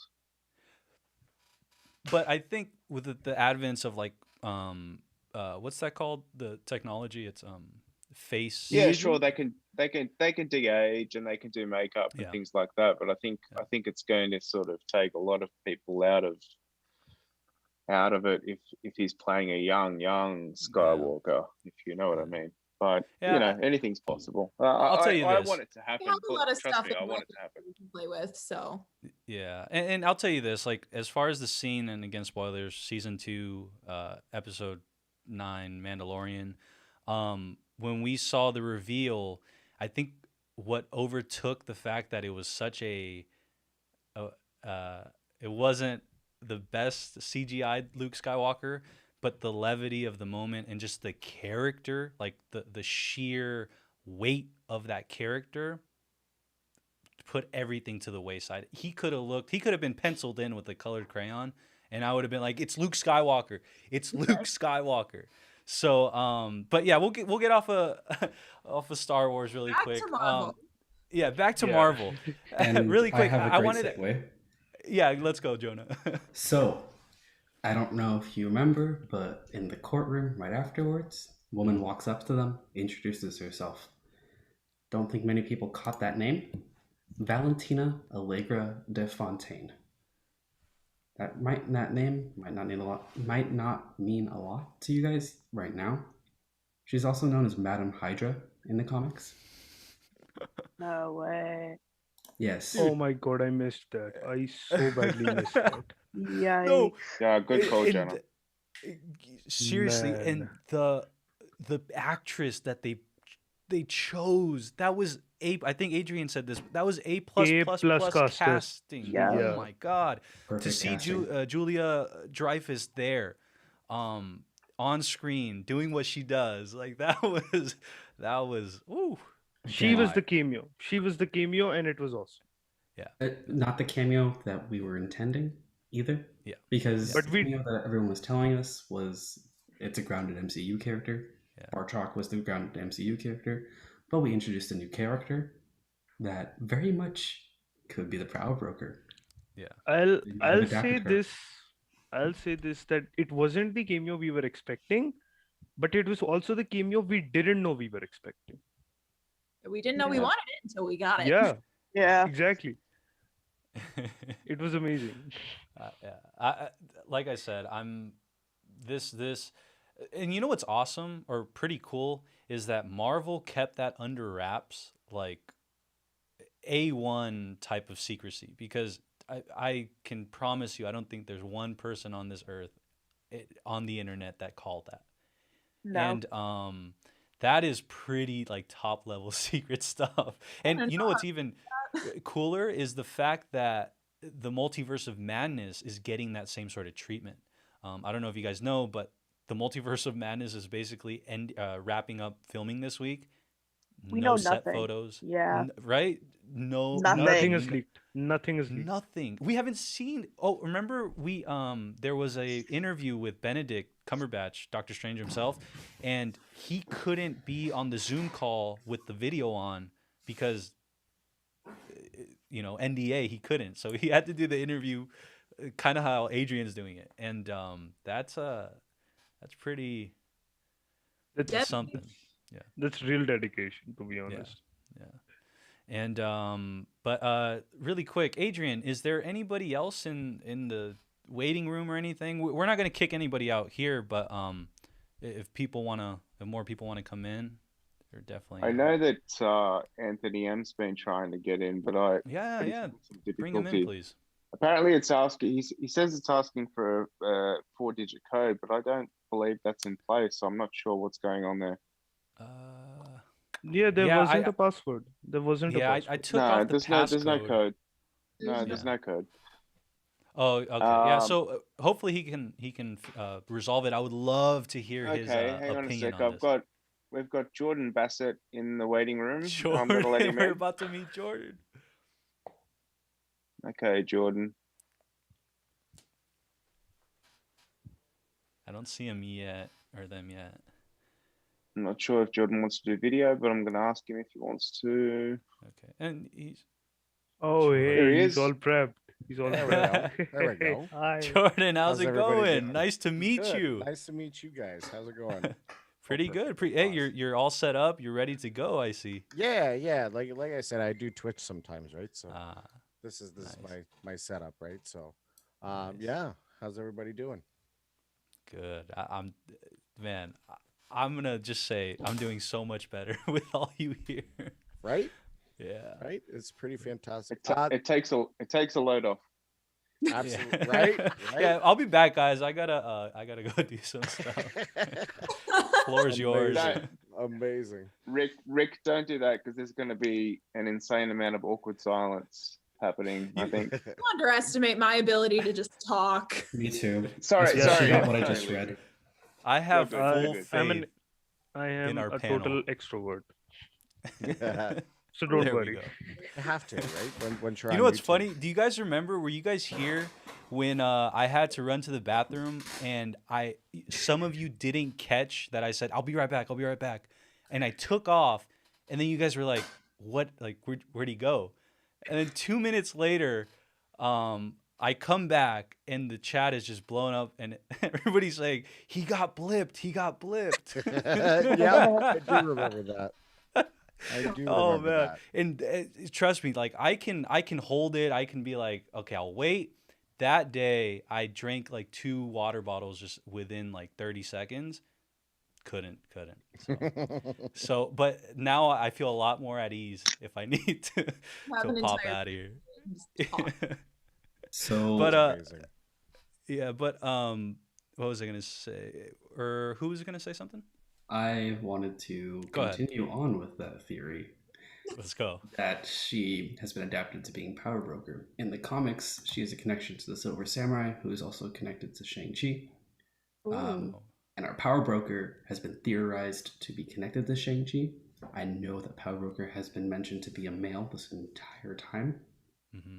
But if they're adapting Madam Hydra into the MCU, what better way to make her mark than as the Power Broker? And that is how John Walker gets vibranium to make Oh his my shield. god. I didn't even think of that. I If that shield is not Love that. vibranium, it's gonna get smashed. And would she tell him at the end? That last little conversation they had, she said something like, "If you need anything, call me," or something like that, right? She And said, there was nothing on the "Pick up my card. call." She said, Yeah. "Pick up my Right. call when I call." Yeah, pick up. There we go. You'll answer. I'll be when- in touch. I'll be in touch. Yeah, yeah. something like that. Hey, by the way, is that something from the comics? The whole the card being essentially blank. No, that is MCU entirely. She's very secretive. She was a SHIELD agent, but Yeah. secretly joined Hydra under the alias of Madam Hydra, and did a lot of stuff involving the Asian area of Earth 616 in the comics. So we might be looking at Power Broker. We might be looking at someone, because I've heard rumors that she's gonna have a big role going forward. So that's where I'm going with this role. I'm all for it. Well, it makes Give sense. Me more. In the last stream, I think Ricardo would remember. I had theorized that probably the cameo is going to be Shang-Chi, but after knowing that it's not Shang-Chi, I think Jonah is definitely 100% on par with this. And as far as Sharon is concerned, she's definitely not the Power Broker. I think she's the eyes of the Power Broker. She's the second in command who tries to keep all the contact, because if a person is that secretive, he would not directly interact with everyone. He would keep a second in command and then he would communicate with people. Saw it. Saw that. Saw that. He blipped. He got blipped. Right? Right. So what? I finally got to say it to someone else. Oh man. Human Ramp, but do you want us to call you Human Ramp? Yeah, that's perfectly fine. I like that name. Yep. Yeah. Perfect. You know what's funny? I've been trying to find a name for myself that's like that's just like I want to find a 5-letter name. Does that make sense? Absolutely. Like I want to be known as Bolt or like Yeah. Turtle. You know what I'm saying? Like yeah, something. I want to easy, be quick, an emoji name. How's Hydra? 5-letter name down pat. Okay. How's Hydra? What? Hydra. No, I'm okay. I'm okay. You sure? I'll I'm pass good. on that one. Yeah, we could always say Hail Hydra to you. I'm okay. I'll pass on that one. You know what's funny That's though? When I started Filmtopia, right? One of the things was, for me, Filmtopia necessarily isn't a person, right? Filmtopia is a community, is a place. I've said this in the past. Like it takes inspiration from the Oasis of Ready Player One, like somewhere where you just go to just like feel good, do what we're doing now. And so I never really got the. I mean, I could be Mr. Filmtopia. I could be, something along those lines. But I'm still in search of like that like We were turtle playing name. around Professor X in the Discord. Yeah, Yeah. Professor X. See, that would be so sick. Oh man. It will definitely come, right? And it'll just hit you like a ton of bricks, and it'll be there. There was one scene that we haven't talked about, and I wanted to bring up, and it was when Sam was talking with the agent, and his name slips me, but when they were talking about they were doing the testing, and he was branded. Oh, Isaiah Bradley. Yes, Isaiah Bradley. I thought that scene was so good, and to show the racial injustice that they were doing back then, and it didn't come off as cheesy or preachy. It came off real, and somebody used the word earlier, organic, and it really hit home. And I hope that translated to all of you, because it really did for me. One thing I like to mention in that whole scene was the lighting. The lighting of that scene, especially the part where the wound is lit when he lifts up his shirt, that was damn effing perfect. I mean, I have never seen better lighting in any scene of any Marvel film before. It was that good. Yeah, and they sowed the seeds even earlier on in the series when the cops came up to Sam and they just started questioning him and going hard at him, right? And once they figured out he was Sam Wilson, they immediately backed off, right? And it just because of the color of his skin. It was just very organic and very real. And when they go back into this week's episode and just showing like this is what they did to me, and they didn't know why it worked on me, and they just put me after test after test after test. It was really well done. Really well done. Yeah, I It think was- it just speaks. Oh, I'm sorry. No, please go ahead. No, I just think that it speaks to the fact that Marvel knows its audience. It's always known its audience. And I remember Sebastian Stan said that, with these episodes that, it was very present for today. And it really reflects, what's going on in the country right now in America and like the world. I remember I wrote in the chat, I was like, speak on it, Marvel. Like, I just think it's crazy how they how smart they are. They get it. Yeah. Yeah, and a quick interjection with that is going on to the notion of Marvel knowing their audience. I think what Marvel also does masterfully, and what they've grown into being able to know how to do, is how to also mold their audience into taking positions that they might have not taken before. Yeah. And so I think that just goes to show how, like, again, powerful something such as a movie, something such as a series, it can move the scale, in actual society. So kudos, big an applause to Marvel for that scene, because that was one of the best scenes I've ever seen in a Marvel movie. And on top of that, in just the movie itself, the payoff that the scene in previous episodes, like you were mentioning, the Sam being stopped by the police unjustly, for no reason, was necessitated in order to further highlight the further plight that African Americans have had to go through in this country, in the United States. So kudos to Marvel. Big thank you to them for taking it on and doing it with compassion, doing it with intelligence, and doing it with responsibility, right? Because with this comes great responsibility, and they did not drop the ball. So yeah, there's another thing I noticed. So Steve Rogers had the title of Captain America taken away from him for the Axis Civil War. And there's been Civil War score throughout this whole series. I don't know if you have noticed. Yeah. Shout out Henry Jackman. Right? Right? And now John Walker just had Captain America taken away from them. So they are going down the same path. Now we get to see how John Walker's going to respond by having the mantle taken away from him, which is really cool. That is going to be a great parallel. Yeah. Yeah. Right. Very good at doing these parallel walkthroughs and how they're the same, and they will go down the same path, and it's how each character responds to their trials in front of them. Go ahead. Oh, you can go ahead. Oh no, I said I wonder where they're gonna go with Walker's character.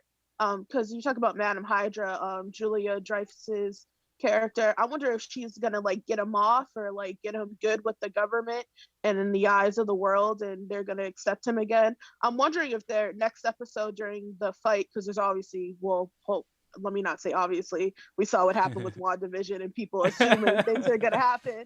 I'm just wondering like if there's gonna be a hiccup and somehow he's gonna get on the good side again, and now it's gonna be like yay, but the audience knows who he truly is. So I don't know. He's setting up to be a very good anti-hero. I initially, I think, was it before the episode or was it during the episode that I was in the boat that he was going to be an anti-hero of sorts, at the end of the season, be someone that we walk away not hating as much. But after seeing tonight's episode and seeing where this is all leading to, there's no way that could happen. Like, he is per se on the dark side for at least a little bit more. They're obviously not getting rid of Wyatt Russell as an actor, like, in their arsenal. So we'll see more of him. But I don't see him gray. I see him on the dark side right now. I think that I've been on this train for a few weeks now about the Thunderbolts. I think that he will be the first member of the Thunderbolts and the leader of the Thunderbolts under Thaddeus Ross. And Thaddeus Ross will create his own division of not necessarily super soldiers, but enhanced, maybe mutant people. I think that do his missions that are quote unquote too dangerous for normal soldiers and stuff that the Avengers can't do because of the Sokovia Accords. Yeah. I think that the word mutant is going to stay a little more oblivion to us for at least a few more years, because we need to remember that the Super Soldier program V6 was the last which was used, and Wolverine is still at V10. So I think there's going to be a difference. But Thunderbolts, I think we're going to get a very concrete picture in Black Widow. And after that, I think we're going to definitely use the term the Thunderbolts. Right now, it's just going to be something that only the nerds can figure out, not everyone. I agree. I don't think we're going to hear the word mutant until Phase 5. I gave that theory up after WandaVision. I really did. Yeah, it was the perfect spot to introduce that, and they didn't change course, is what it alerted to me. If you guys keep up to date with all news Kevin Feige, essentially he said a few years back that even though they acquired the rights to the X-Men and 20th Century Fox, they weren't going to use them for about 5 years, and it's starting to show that that's probably the case. They already had I mean, you got to think the MCU has a 5-year plan at all times. So when they acquired Fox, they already had some stuff in the works. Yeah, and Phase 5 is prime for when we're going to get all that stuff. So He's I a think man of his we word, Feige. what'd you say, Sorry, Adrian? I just had to. No. I just said he's a man of his word, Kevin Feige. Yeah. And Yeah. I think with something like the mutants, it's not something they're going to want to rush into, because they Nor know should that once they. they do, no, exactly, and once they do, they know that it's going to be the full focus of the MCU. It's going to pull away from everything else, so they Yeah. want to wait until the time's right. Yeah. I Justin in the chat actually brought up something that Zemo. He's saying that Zemo will be the first member of Thunderbolts. He's agree not with in that, actually. Wakanda. He's at Raft where Ross runs it. That's Well, I have a any, pretty question solid. then. That's a pretty solid point, actually. Yeah. Zemo, when he's a part of the Thunderbolts, I believe he undertakes.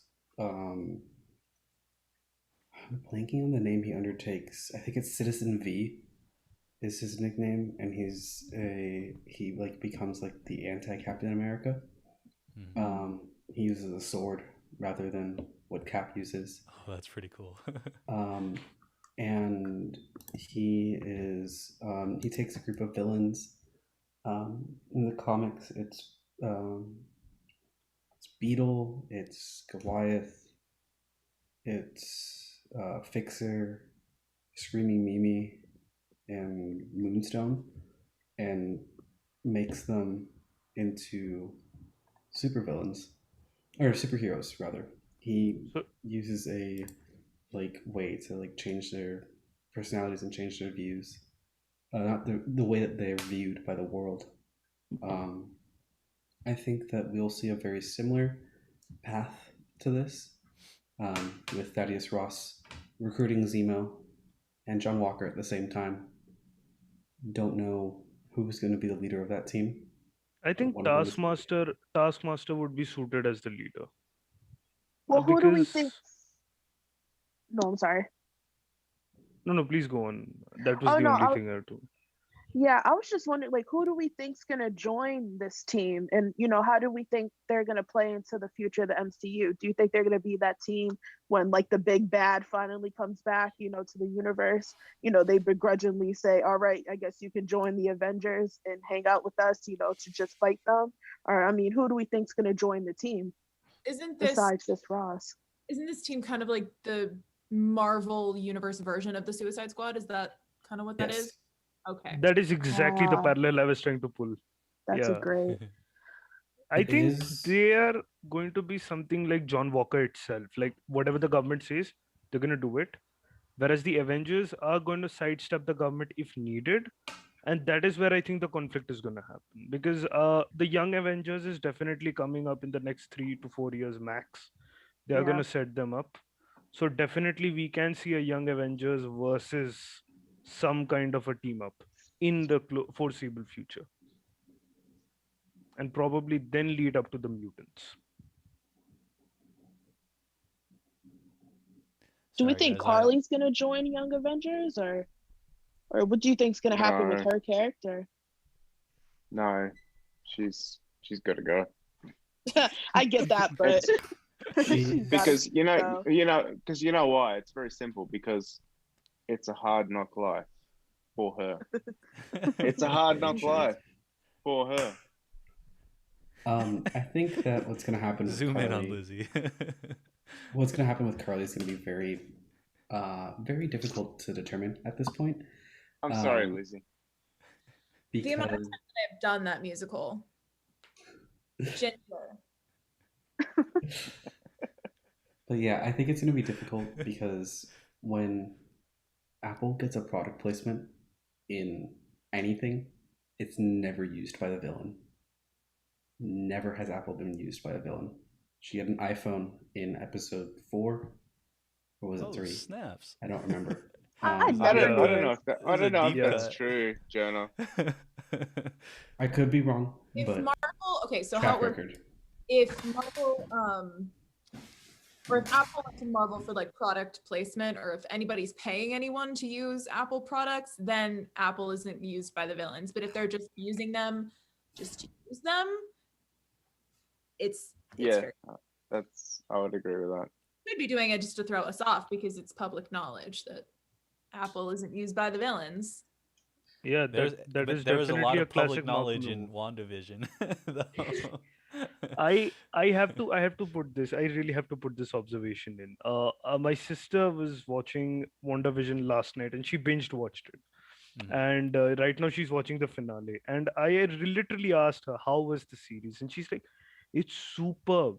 And I got back to thinking like, what the heck did we do wrong that we hated it? To an extent, the hate was a little more than it usually is.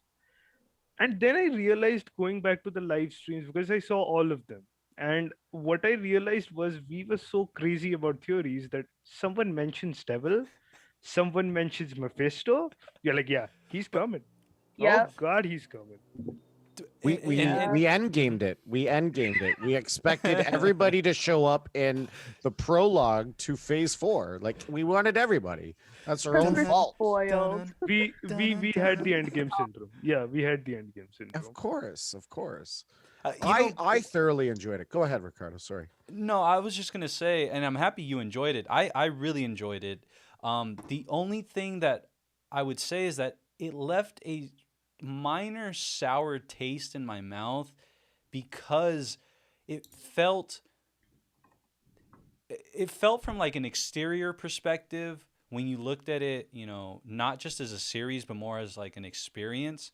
One of the things that left a sour taste in my mouth was, I don't know if it was intentional or if it was malicious, but the way the showrunners, the filmmakers, the actors, you know, people involved with the project kind of took us down paths they didn't really need to take us. So, for example, Paul Bettany, awesome. We love Vision. You know, when he said what he said, because I have so much respect and so much like admiration for him as an actor and as a person, I believed what he said at the beginning of the press tours, which was there's going to be this crazy cameo at the what did he say? He said, I get to play with an actor that I've never gotten to play with before, you know, all these things. And it was the fact that it was a joke the entire time and they didn't come out and put an end to that. That for me was what, again, it's not that I don't like the series. It's not that I don't like the show. It's just, it left a little bit of a sour taste in my mouth because that you have the series director afterwards, the showrunner, telling us, man, yeah, I was reading all those theories and they're out there, and I don't even know who Mephisto is. The joke was I agree bad. with that. The joke was bad. Yeah. Adrian, what'd you say? I agree with that. No, I agree with that. And I even though I love the series and I love the fact that they went places that no other series has gone, like they really played with the, you know, they played with different formulas. They took us into different places. But as far as the rumors went, they didn't do anything to dispel them. They kind of just kind of played along with them to kind of build, because they knew that everybody was like, the more that they kind of built it up, the more they were going to get viewership, more free and press. that was the whole exactly. And they used that, like the whole Mephisto angle, the whole everything. Not that they're going to come out and say there's no Mephisto in this, but like they kind of played to it, you know, more rather than playing against it. And so that I agree with. But I did appreciate the angle that the series took. I did like the fact that they played with the whole sitcom era. I do love that they, you know, that it was a little bit different, and that was pretty cool. Yeah. the angle and the risk factor was something like I super was appreciative of. It went there per se. And I believe the WandaVision series is going to have repercussions for years and years to come. Right? We got Wiccan and Speed. She's got the Darkhold now. We have Vision. I think he's off. Possibly, what is it? He built Shangri-La. Is that what it's called? I can't remember what it's called. You're right. So he's off doing that. There was a lot of seeds sown, especially with Photon and the Skrulls and Sword. There was so much in there that they put in, and even this one too. Like these series are just planting so much for when they do get back onto the big screen and do put out a movie. We're going to be blown away. Yeah, I think that's the one of the things that I'm really looking forward to is the payoff for this one. Right. This is WandaVision was a show where, like it or not, it had a bigger purpose, and that bigger purpose we have no earthly idea what it might be yet.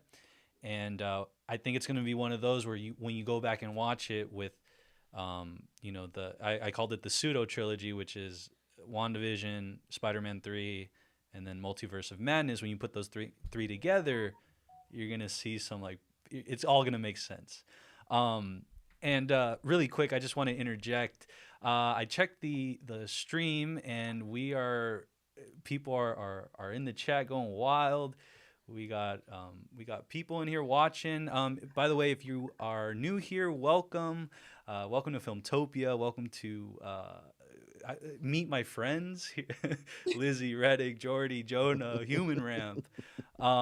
If you would be so obliged, go ahead and hit that subscribe button. We are trying to get to 200 subscribers. And if I'm not mistaken, I am going to check one more time. We're at 189. So it'd be awesome if we can get to 190 and keep this train going. I don't know if you guys saw, I know this is straying a little bit away, but today Filmtopia was like on fire. I had this plan earlier in the week because I came across this filmmaking contest. It's being hosted, so this is a little related. It's being hosted by the filmmakers of the directors and the screenwriters of Avengers Endgame and Avengers Infinity War. It's being hosted by the Russo brothers and their production company called Agbo Films. And long story short, they're hosting a filmmaking competition this weekend, literally less than 24 hours. 24 hours, it begins at 7:30 Pacific Standard Time, 7:30 p.m. Pacific Standard Time. We are going to get to see. Muted. Yeah, I saw that. Yeah, can you hear me? Yes. Okay. Yeah. Okay. So, what I'm trying to say is that Agbo and the Russo brothers are throwing a 48-hour filmmaking competition.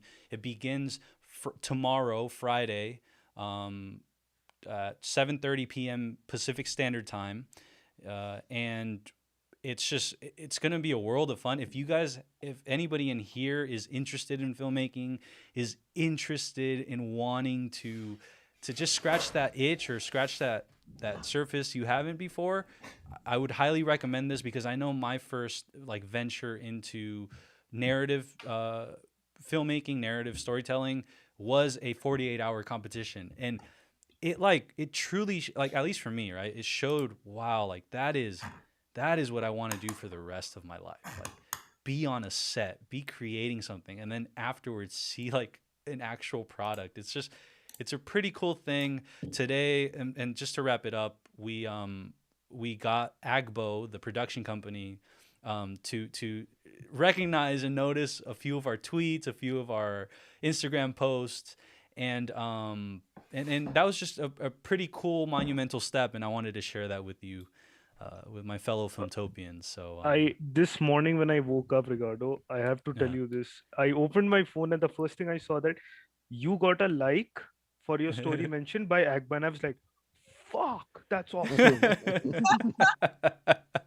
I'm like, that's the Russos you're talking about. Are you freaking kidding me? Language. we all get one. Reddit got 2, but we all get one. We got to start I'm we kidding. got to keep a Who cares? swear jar. We got to keep a swear jar. There we. Hey, I'm down for a swear jar. You say that But, like I have one for my kid. Ricardo, I got 2 things. Go ahead. First of all, since this stream has started, we've had 8 people join the Discord.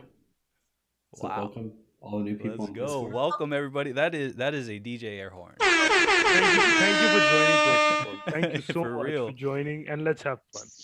Yeah, and it goes back to the whole thesis that Filmtopia is built upon, which is this is a community. This is a we thing, right? Like I try to not use the word me as much because I truly, to the bottom of my heart, like I feel that this is our thing. I just happen to be, I don't know, driving the car, and so yeah, so. And again, I'm not necessarily saying like, oh, I'm getting all excited over like a like or something like that. I'm more excited about the doors that we can push open, right? The doors that we can open for anybody that's interested, anybody that has any sort of desire to want to be a filmmaker. This is one of those moments where you're able to, you know, to take that first step, and I'm hoping to do that by doing what I'm doing. So I'm trying to take everybody along for the ride if they want to. My But, second point Go ahead. was...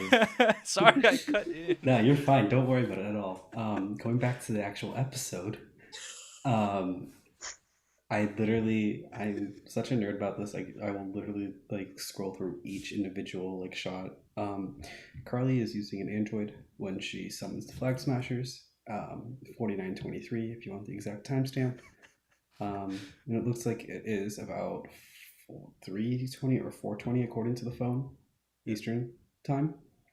So looks like it takes place about like 2 hours, maybe 3 hours before they actually pull off their stunt at the GRC. I have a question. How'd you pull that off or calculate all that? What? How'd you do that? just one thing. Ricardo, when you make your 48-hour movie, give him to check for any editing or any problems. He's gonna verify it 100%.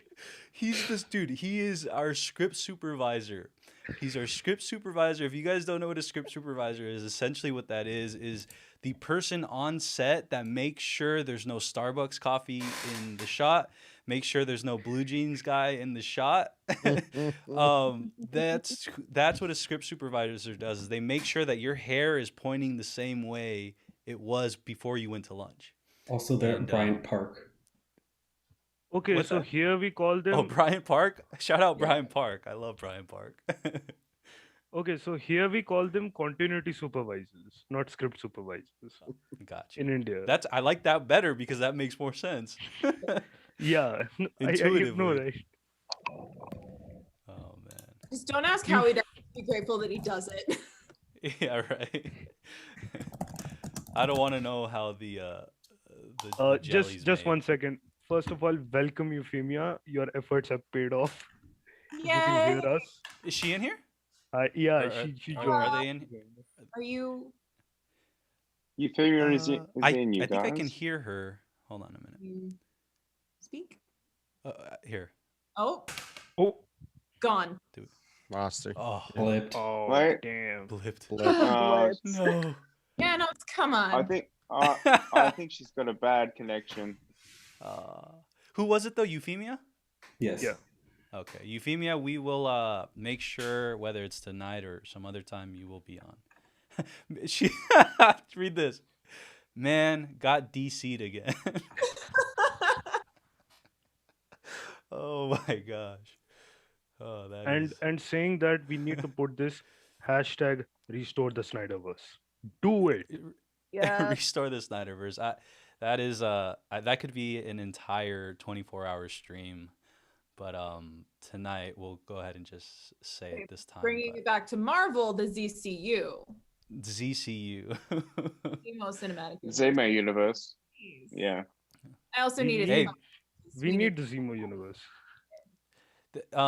What'd you guys think? I want to know what you guys thought about that whole situation. Was that a corporate on corporate, rap beef type of diss track to DC, to HBO? Was it because Disney was very, very, and I'm talking about when Disney released the Zemo cut, right? The Zemo dancing.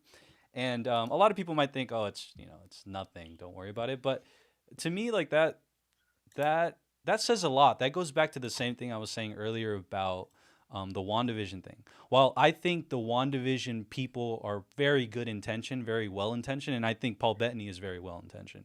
I just think his joke went awry, it went foul, and he didn't catch on. So one thing, the reason why I'm asking about the Zemo cut is because do you think that says anything, or am I looking too deep into it? I mean, I think if we've established anything, we've established that Marvel knows what they're doing. Like one of you mentioned earlier, they didn't quell the rumors for WandaVision because, hey, free marketing, people are getting hyped. Oh, we don't yeah, human do ramp. anything, Yeah. good. So I think that someone knew what they were doing when they posted the Zemo cut. I think there is something symbolic. Sorry for interrupting, but really I have to put this point. This is so timely based. It just clicked. No cussing. I'm not gonna curse. Don't worry. I think what happened actually was they saw the movement coming, they put the Zemo cut, and then to retaliate, HBO put the trilogy trailer to say that no, we're not doing it because we decided we're not doing it. Back off, Marvel.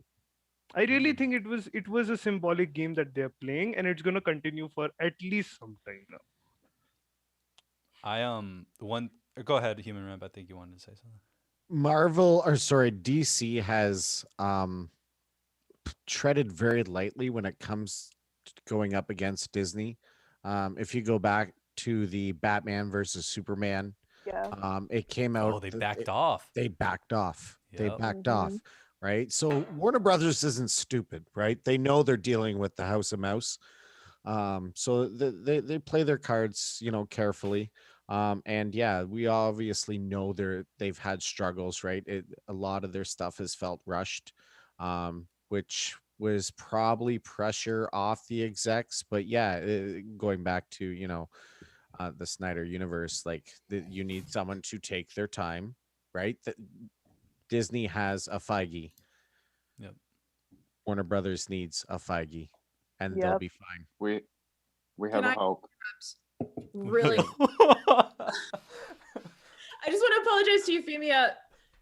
Guy, not girl. Wrong pronouns. Yeah, that's Sorry. one thing, guys. One thing, by the way, and this is one of my things on the channel is, I do my best to try to give each person a chance to declare their own pronouns. I try my best to not say he, she, even if it sounds, even if a name sounds or can be, can go either way. I like to, for the time being until I'm corrected, I like to say them or they, and that's just how I like to roll because, I'd appreciate it if someone took that into account. But yeah, Euphemia, will, when we get to talk to them, we'll go ahead and see what Talk to them. and yeah, and I say that completely respectfully. Like, I don't know if that's coming off in a different way, but I'm saying that. No, because he said it's a he. So. Oh, okay, it's Real perfect. good. So then he. There we go. Yeah. Euphemia is okay. Cool. Awesome. Can we And just pronouns in the chat so that we don't mess it up. yeah. Right? Yeah, I really feel disgusted that I got it wrong. No, So Reddick, sorry. and it's not about like making anybody feel bad about that. It's just something that I need to. What I should do is make sure to set those ground rules, and that's what I'm doing now, right? So in 5 streams from now, we don't run into that problem. So, but yeah, and I think Jonah might have. Oh, there he is. No, there it is. Yeah. So, really quick. By the way, Adrian, I wanted to ask: did Anthony ever get on, or was he able to get on? No, I tried. I tried a couple of times, but he had some issues. Got you. Connecting, so no luck there. Got it. Yeah, So Anthony said nope. Sorry about that, Anthony.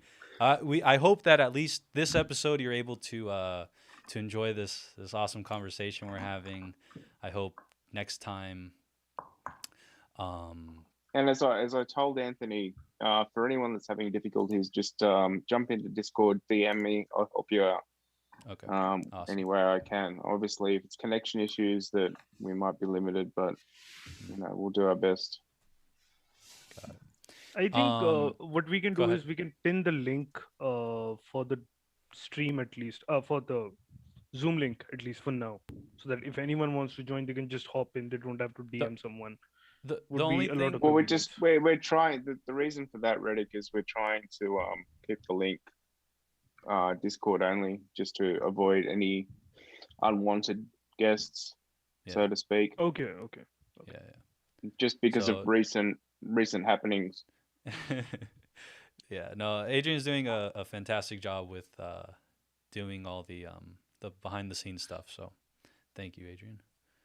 I have more stuff that I've been trying to make sense of. Hey, yeah, really quick. Anthony says he wants a Zoom link. If you DM Adrian, I think he can hook you up with the Zoom link if that's what you want. Instead of the Discord link. Oh, but how are you going to DM him, huh? Well, hang on. I'm pretty sure Anthony is on the Discord, isn't he? I thought he was. Correct me if I'm wrong. He'll let us know right now. Anthony, I've if got not- your email. Hang on a sec. I'll email it to him. Oh, there we One go. second. So Anthony, Adrian's going to email you, and I think that should resolve it. Until they get on, let's go ahead and really quick, a lightning round. I want to do something like this. Let's see. This might be fun. These are like the intermission lightning rounds. And I'm the power broker right now. I am in. I wasn't prepared for this. Okay. My notes. Okay. I might go left field. I might go right field. But at the end of the day, I couldn't figure out what else to say. So I'm gonna start. We're gonna start. On the screen, you guys see Lizzie on the top left. Yes. Yes. Okay. And then Reddick on the right. Okay. So we're going to go clockwise, and I'm going to ask the question, and then one by one just answer. So the first person should be Lizzie. The last person should be Jordy. Okay. And all right. So, all right, here we go. Ready? In 3, 2, 1. Summer or winter? Winter. Summer. Summer. Winter. Winter. Marvel or DC? Marvel. Marvel. Marvel. Marvel. DC.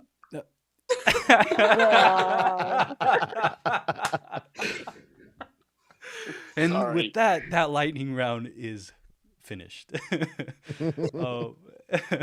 Actually, let's go one more. All right. It's going to get faster, all right? Okay, so we'll go Marvel or your favorite food? Marvel. Food with Marvel. Marvel. I'm going food. I love me a good pizza. I'm going food. I work at a great sports bar and we have great chicken wings, so can't go wrong. This is hard. I love pasta. Oh, I guess Marvel. Kevin Feige, whatever. Kevin Feige. The answers from here on out is Kevin Feige. Right? If you run into something you can't decide on, Kevin Feige is the answer. Kevin Feige. Oh man. Let's see. Oh man, I should have had a question ready. Community theater or your own personal home theater? Home theater. Community theater. Community theater. It depends. Is it an endgame level event or is it just Yeah. It's every type. So meaning like you can Community. only pick one. Oh, I want to Community. change my answer now. You want to change your community? I'd say community. I miss it too much. Yeah. Kevin Feige or George Lucas? Kevin Oh my Feige. God. Kevin Feige. It's Feige. George Lucas.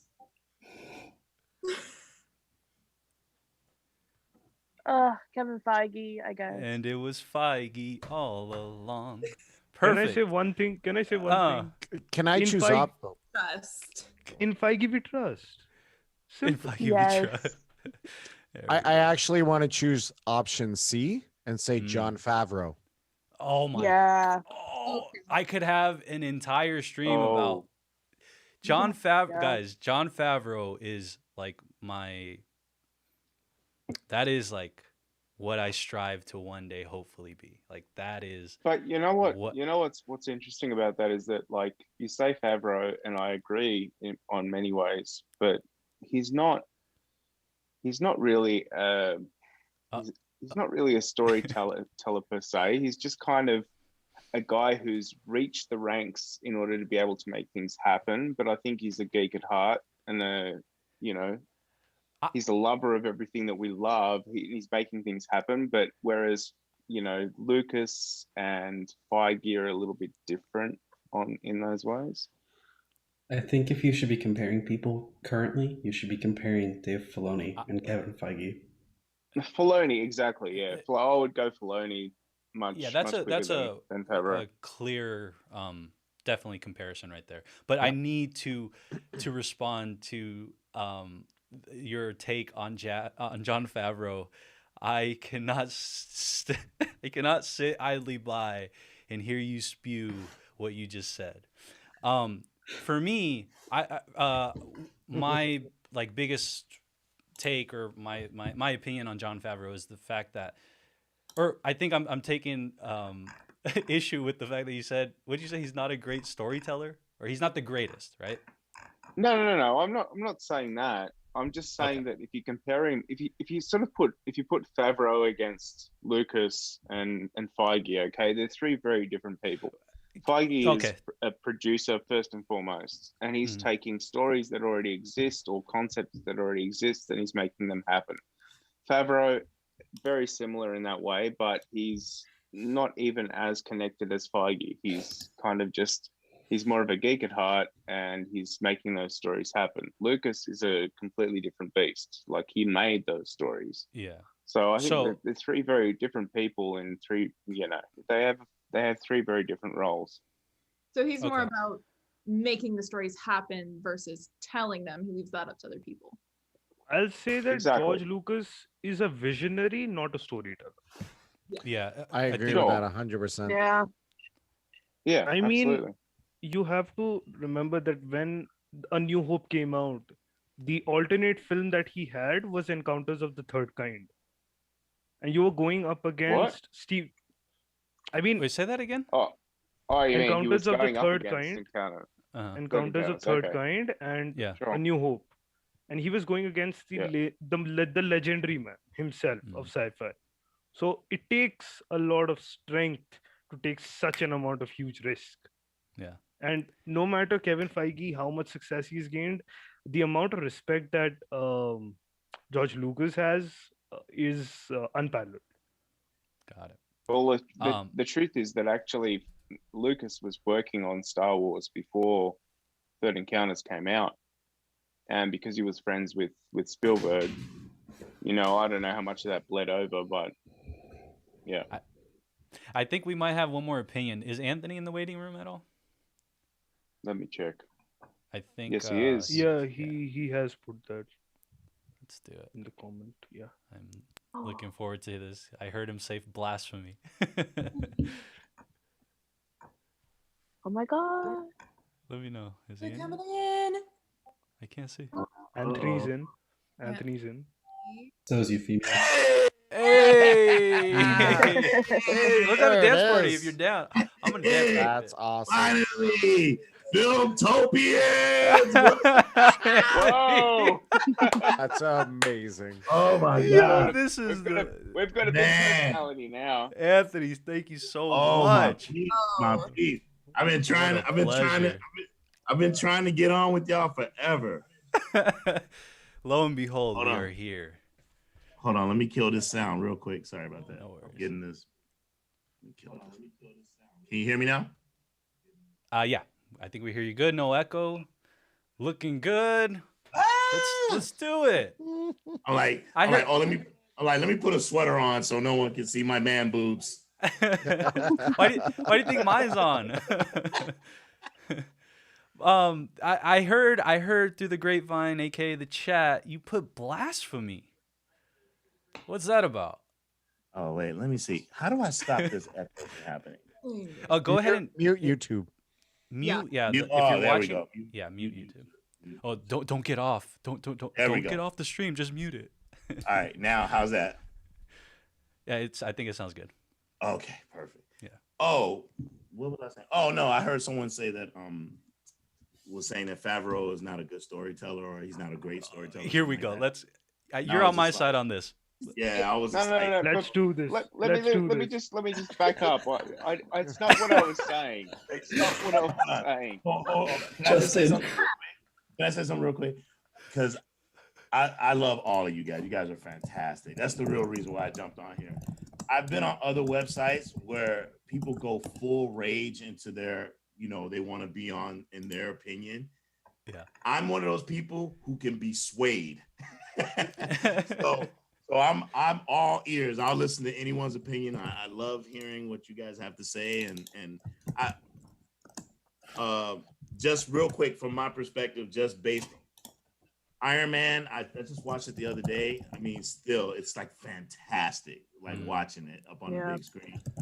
And Hey Anthony, can I just say quickly? Please. Like, Iron Man, I think is one of the best, if not the best Marvel film ever made. The first one is, I think, the best Marvel film ever made. Wow, to this day. that's whoa.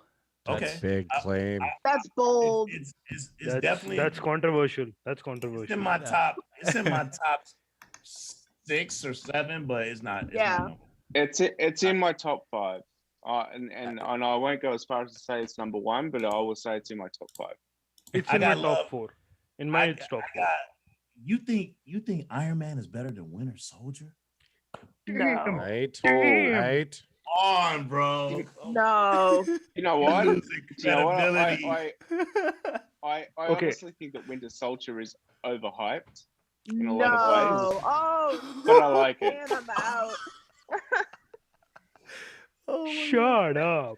You said that? You put on my DC fan. I stethoscope. said that. I said that. Hey, I'm putting on my Adrian's stethoscope. We about need to hop on with we full on need to- video, and he's that's how he's Someone gonna need a go all doctor in on because this I'm one. about. You're giving someone a brain aneurysm right now. And ice. Oh my gosh. Cool off of the cool uncle thing. Oh my. Cool uncle. Adrian, What's going you have on? you have been doctored. I would Adrian has would been love doctored. I would love to hear an elaboration. Yeah, no, definitely, yeah, flesh that out. Overhyped. Well, you How? want me to flesh that out? Absolutely. Yeah, you said If it. you No, are look, slaying I- Bucky look, in any way, I Sway me. There we go. Look, I think it's a great film. Don't get me wrong, but I think it's overhyped in many ways. I think everybody that talks about Marvel, or most people that talk about Marvel, think it's the best film that's ever been made by Marvel. Blah blah blah. But for me, like the film, I don't know. It's kind of just it ebbs and flows for a lot of. I have a like legitimate question then. What do you put Adrian, above that? Adrian, wait. Can I please take this? Go ahead, Anthony. All right. First of all, Adrian. First, no one said it was the greatest Marvel movie. We just said it's better than Iron Man. That's all. But There is a aside- consensus though Okay. that Wait, some That people is- do hold it in That that is regard. But even it's- more an insult. No. Iron Man's dope. Don't get me wrong. Okay. Winter Soldier. No, listen, Iron Man is dope. Just follow me. Just follow me. Yeah, let's hear what Okay. yeah. Opening, just even the opening scene. Okay, I'm just gonna call out scenes. Opening scene when they take over the jet, the boat. I'm sorry, the liner. Yep. Was it Luminary Star or something like that? Yes, Lumerian Star. Okay. Nick Fury sequence on the. Come on, man. Nick Fury sequence when he's on the road and the cop pull up next to him and he's like, "What?" And that whole, oh my God, that was incredible, dude. Come on. And then someone help me out. What's the name of the Marvel character? It's a bad guy. He's like got a TV screen. No, he's got a TV screen in his stomach. Oh, Zemo. Oh, not Zemo. No, it's No. X-Men. Arnim Zola, right? Zola, Arnim yes. Yeah, Armin Oh, Zola. the guy in TV. Oh, okay. Yeah, like in the cartoon, it's like a humanoid, and then it's got The Swiss a doctor. The Swiss doctor. Yeah. Yeah, Armin the Zola. doctor Armin who was Zola. working for the Germans. Armin Zola. Armin Zola. They even referenced that in the movie, but he's in the movie, right? He's literally. I mean, this movie's fantastic, man. It's And then great. they didn't pull punches. They didn't pull punches with Winter Soldier. I mean, when he's hitting Steve in the face, and I mean, come on, man. Okay, I want to put an unpopular opinion out here. I like Civil War more than Winter Soldier. Winter Soldier is second. Yes. No. Winter Soldier is Yeah, second. Winter I Soldier is agree with second. that. I'm with Third you, Reddick. is Iron Man. Third is Iron Man. All But right. I mean, Civil War I is agree like with that. Avengers 2.5. Like that's I not mean- fair. Come on. Yeah. Civil War has got the greatest villain Civil ever. War. It's a Civil War great is villain, dope. yeah. Such a mastermind. Civil War is dope, but it's dope because they introduced Spider-Man and Black Panther Oh, simultaneously. come on. Wait. Not And just the that. airport, and Okay, the okay, airport okay, fight okay, scene- okay, okay. The Sorry, airport fight scene is dope. No, don't get me wrong. See, it's hard because I love them all.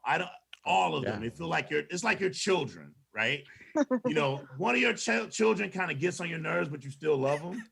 It's kind of like that, you know. I love them all. Ultimately, I love them all. Even some people, I'm not in love with like Thor 2, but it's, you know, it's part of the family. So it's Who like is? a cousin. It's like You're a gonna cousin. have to Like- love it with Loki coming out. I'm sorry. Family. You're gonna have to love it with Loki coming out. Hey, you never know. They might retcon. It's like Euphemia? what they did in Avengers 2. Euphemia, you have my respect. Thank you for your support. Thank you. Reddick doesn't like me. I'm sorry. I mean, come on, man. If Zemo hadn't done what he did, Infinity War would have been a victory story, and there hadn't been any Endgame. Sorry, my grammar. I look at Civil War differently. I don't even can't say I don't remember Zemo in it, but it all comes down to Tony, Cap, and it's not their fight, which I love the fight, but it's their opinions that actually make it when they're just He sitting. sounds like Yes, Darth it was Vader the right now. conversation that I love Yeah, so and much. The beginning, yeah. motivations were very, very genuine. Yes. Very genuine. Yeah. You could Hey, feel Adrian, for what'd you it. say? Okay, so here let's do this real quick. I don't want to take over, Ricardo. I just want to ask. No. So each person here, give us your top 3 MCU movies. Top 3. Okay, I'll let you guys. I'll let you guys think about that. And then Adrian, you can go after me if you want. I'm gonna go. Is it in order? Is it like 1, 2, 3, or is it just the top 3? Yeah, 1, 2, 3. Top 3 in Oh, man, order. that changed it. Okay. That's difficult. That's tough. Can you cheat in this way? Can you put Endgame and That's one movie. Okay, so and you can't Infinity put War Endgame. and Endgame is one movie together. Consider that one. Oh, it is. Okay. Yeah. So So then one that's with- for me. okay. That Oh, for me really? is that for me is number 1. If you can put those Okay. two together, that is number Okay. 1 because Okay. that just is a complete through Wait, and through so sorry. story. Are you saying that Endgame and Infinity War are one story? Because Yes. that to me is one movie. It's always been Yes. one movie. Yeah, Correct. that's what Okay. that's what Anthony's saying. Correct. Okay. That's the no, rule I for know. this. I just missed that. I was just checking. Okay. Okay, cool. And we'll just do it for that one. Oh, by the way, can we add series now that we have series? No, just movies. Just the movies. Just Okay, the okay. movies. So I'm gonna go. Wow, Endgame. Or I'm sorry, the Infinity Endgame Saga. and Infinity War, Infinity Saga, Mhm. how it was originally supposed to be, and then Winter Soldier and Doctor Strange. Those are my three. Oh, Oh, Okay. What you Hey, got? love AJ? I Doctor will- Strange. right. It wasn't even on my Strange, man, that's radar. Wasn't even on my radar. Now it's back on there. That is what happened to me. I swear to you, that's exactly what happened to me. Wasn't on my radar for the longest. Rewatched it, and I was like, yep, Blown that's away. going in there. Blown away. Adrian? Brain cells for this. Me. Oh, Yeah. okay. Well, I'll go video for this. Hang on. Hey, Let's go. Okay. So, Infinity War and Endgame are number one. They're number one. Because the story as a whole is perfect for me. And the comic book references, everything, it's just on point. Second, I'm going to put Iron Man because it was the original, it was the first, and I love that film. I know it's not the most perfect film, but that film just did it for me in every way. And when I saw it, I remember sitting next to my mate, and like we were comic book fans from many, many years ago. And Iron Man was always kind of, Iron Man, he's the Tin Man. It was always a joke. It wasn't a big thing. Like you could always make fun of him. And even when they said there was a movie coming out, we said, Iron Man, really? And when this happened, we just went, wow. So that movie goes second for me. And third is Civil War, because just the way it just tied everything together. And don't get me wrong, I love Winter Soldier, I do. But I just don't think it's, I don't think it's as great as everybody says it is. I'm sorry. That's cool. No, and that's the awesome part is that we all got our preferences, right? Right. And for the cool uncle, that's just not his cup of tea. And What you got, Lizzie? really quick before Lizzie goes, I want to get Euphemia's Oh yeah. he put it in the chat, in the Zoom chat, because I don't think he can get on, but he's saying if it's just movies, before I disconnect, here's mine. Number 1 is Iron Man 1. Number 2 is Captain America: The Winter Soldier, and number 3 is the Infinity War saga. So that is Euphemia's. I'm gonna. You guys are gonna hate mine, but So- let's hear what Lizzie thinks. Yeah, Lizzie, go ahead. We'll go in clockwise. Y'all are putting a lot of faith in me right now. Bring together a coherent thought process. Okay. Number 1, I'm gonna have to go with Iron Man purely based on nostalgia. Have not rewatched the movie in a while, but first one to come out. Saw it when I was still a small child. Not small, but still younger, very formative experience. Number 2 is gonna have to be Infinity War and Endgame. No explanation needed. And then number 3 is Thor Ragnarok, and I'm in it Okay. simply for Jeff Goldblum and Valkyrie. Hey, let's Yeah. go. For sure. Yes, Simba in the chat is also said something that, damn, Ragnarok, he has Ragnarok above Guardians and then Doctor Strange. So Ragnarok is in someone else's top 3 as well. So, by the way, if I could pick the funnest movie, or one of the funnest movies, I'd go with Ragnarok. Like it was such a great experience. Ragnarok is up Yeah. there, definitely. It's fun. It's Chris amazing. Hemsworth on screen is just like, it's just so fun. It saved It's the always a franchise. blast. Yeah. It did. Him and Taika, right? Taika's Yes. magic touch was It definitely saved Thor, 100%. Yeah. No doubt. but I think Reddick, is it your turn? Okay, I'll go. So number 3 has to be Civil War. Number 2 would be Doctor Strange, and number 1 would be, of course, Infinity War and Endgame. Though Endgame is not that kind of my tea, Infinity War is much more preferred. Yeah. Just saying. Cool. And then I think Human Ramp. Okay. Number 1, Infinity War Endgame. Number 2, Civil War, because I just with the comics, I have a warm spot in my heart for that, because that's my favorite comic ever told. And number 3, I keep tossing in my head between Guardians 1 and Spider-Man Homecoming. I didn't even think Oh, no, I forgot can't about figure it out, but since I do love Spider-Man, I'm going with Spider-Man. Hey. Oh, damn. Ooh.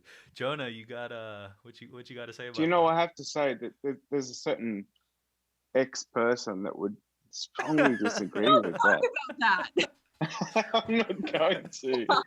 I'm not going to bring up names, but Please. you know what? There's going to be a war.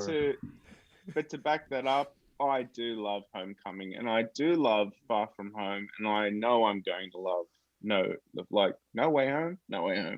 Yeah. I think that's going to be great. Yep. So Can I just throw an honorable mention in? I know a lot of people may disagree with me, but man, I got a warm spot in my heart for the first Thor movie. Me too. Yes, that's the best way to put it. Yeah. Warm. I love what Kenneth Branagh did. He Absolutely. gave it majesty, like especially in the 100%. beginning, the fight with the Very frost giants, Shakespearean. that was well done. I mean, And I'm a sucker for a fish out of water story. I've always loved those type of movies, Beverly Hills Cop, and all those type of movies where the person doesn't belong and all that kind of stuff. So when he got to Earth and he was, I need a horse. That was just fantastic. More. Yeah. What is this drink? I want more. Oh man, but yeah, I would definitely just add to that that word warm. That's what that's how I feel about it. It has a warm spot, for me. And but Jonah, what do you say horse? That's amazing. I never in a million years thought you were going off screen to grab that. Hi, Ricardo. Filmtopians unite. That's amazing. that's awesome. I love that so much. Oh my god. Holy shit, that was awesome. This is Charlie, Oh my god. one of my teaching tools for my kids. Hi, Charlie. So how much do you hey, love Rick. Jim Henson? Love him. Love him. Yeah. He's a god to me. But I studied under BJ Geyer, who studied under Jim Henson. Yeah. And so that's where I learned my technique. That's And amazing. in honor of Adrian, who's rocking the man bun, here's my guy with his man bun. Oh my god. Yeah. Never in my life did I think. Oh my god. Not the only one with a man bun, bro. Oh my Hey. god. Holy shit. I just don't never in a million years did I think we were gonna see. Last night, Were if we you gonna told me I'm going to be on a grab live stream with a those horse, things? I would have kicked you all. Yeah, I would. Damn. Ricardo, I think you just found your co-host over here in Anthony. But he has to come as the horse. Co-host. Oh my Sorry. god. Come Wow, come as a horse. No. He has to I'm be the co-host horse. around here. Wait a minute. No. That is an impeccable voice, my good sir. That is, I legit think I'm talking to the character right now. Hi. You ever see that? Guys do this a lot when they're walking down the street. When they're walking down the street and they see each other and they just want to acknowledge each other, they do this. Sup. This is the best stream ever. Oh my god, Holy crap. Great. that is great. If you Hey love Rick, this glad live you stream, If you You're love this glad we live did stream, Zoom now, huh? I'm sorry. The like button, Over the- subscribe if you're enjoying yourselves. if you love Charlie, hit that subscribe. like button. Yeah, I mean, just shameless Fantastic. plug. If you guys are enjoying this crazy night, hit that subscribe button. Hey, can You I- don't can want I to miss ask- out on this. Can I ask you guys a question? Because What's up? I honestly don't know. What's the Let's go. best way? I'm asking you, Ricardo. What's the best way that all of us can help you get your subscriber numbers up? Like, what can we do? Well, in all honesty, Is it just I would word of say mouth? it's well, there's a little bit more to that. So I would say it starts with me hashing out and me really developing what it is that I want, you all to be able to present to someone. Because my biggest thing is I'm a people person, or I'm a giver, right? And so when I'm sitting at this desk, or when I'm hosting these live streams, I'm doing it with you guys in mind, with you all in mind. And so because of that, I want to make it worth your time to come over, to come check out what we're doing. And so one of the things that I just haven't really necessarily hashed out yet is what exactly do I want to do on my channel consistently, right? One of my biggest, I guess, gripes, or just something that I don't really like, is when a channel is kind of inconsistent, or it looks like it's all over the place. And while I think we have something like really amazing brewing, I just haven't really put it, really figured out what more specifically I really want to do, And so that's just a matter of, I think, time and just me, making those decisions. Once I have that, then I can answer that question, which would be, how can you guys help Filmtopia get bigger? Well, one of it is just continue to show up, continue to be present. One of the biggest things on YouTube is word of mouth, watching, like watch time. Basically, watch time has a lot to do with like the algorithm, because it tells the algorithm, it tells YouTube, hey, he or she has content that I really, really enjoy, and that's why I watch it. When the algorithm sees, oh, they only watched the intro and then they dipped after the first minute, so it must not be good, right? So what you guys could do in the meantime is, again, watch time, watch it through. But that's, again, on me. It falls back on me I want to make good content to where I'm not asking or forcing you to watch it. You're wanting to watch it. And so it's those things. And then once, again, I have that all better presented, more centralized, then we can start doing stuff like collaborations with other people,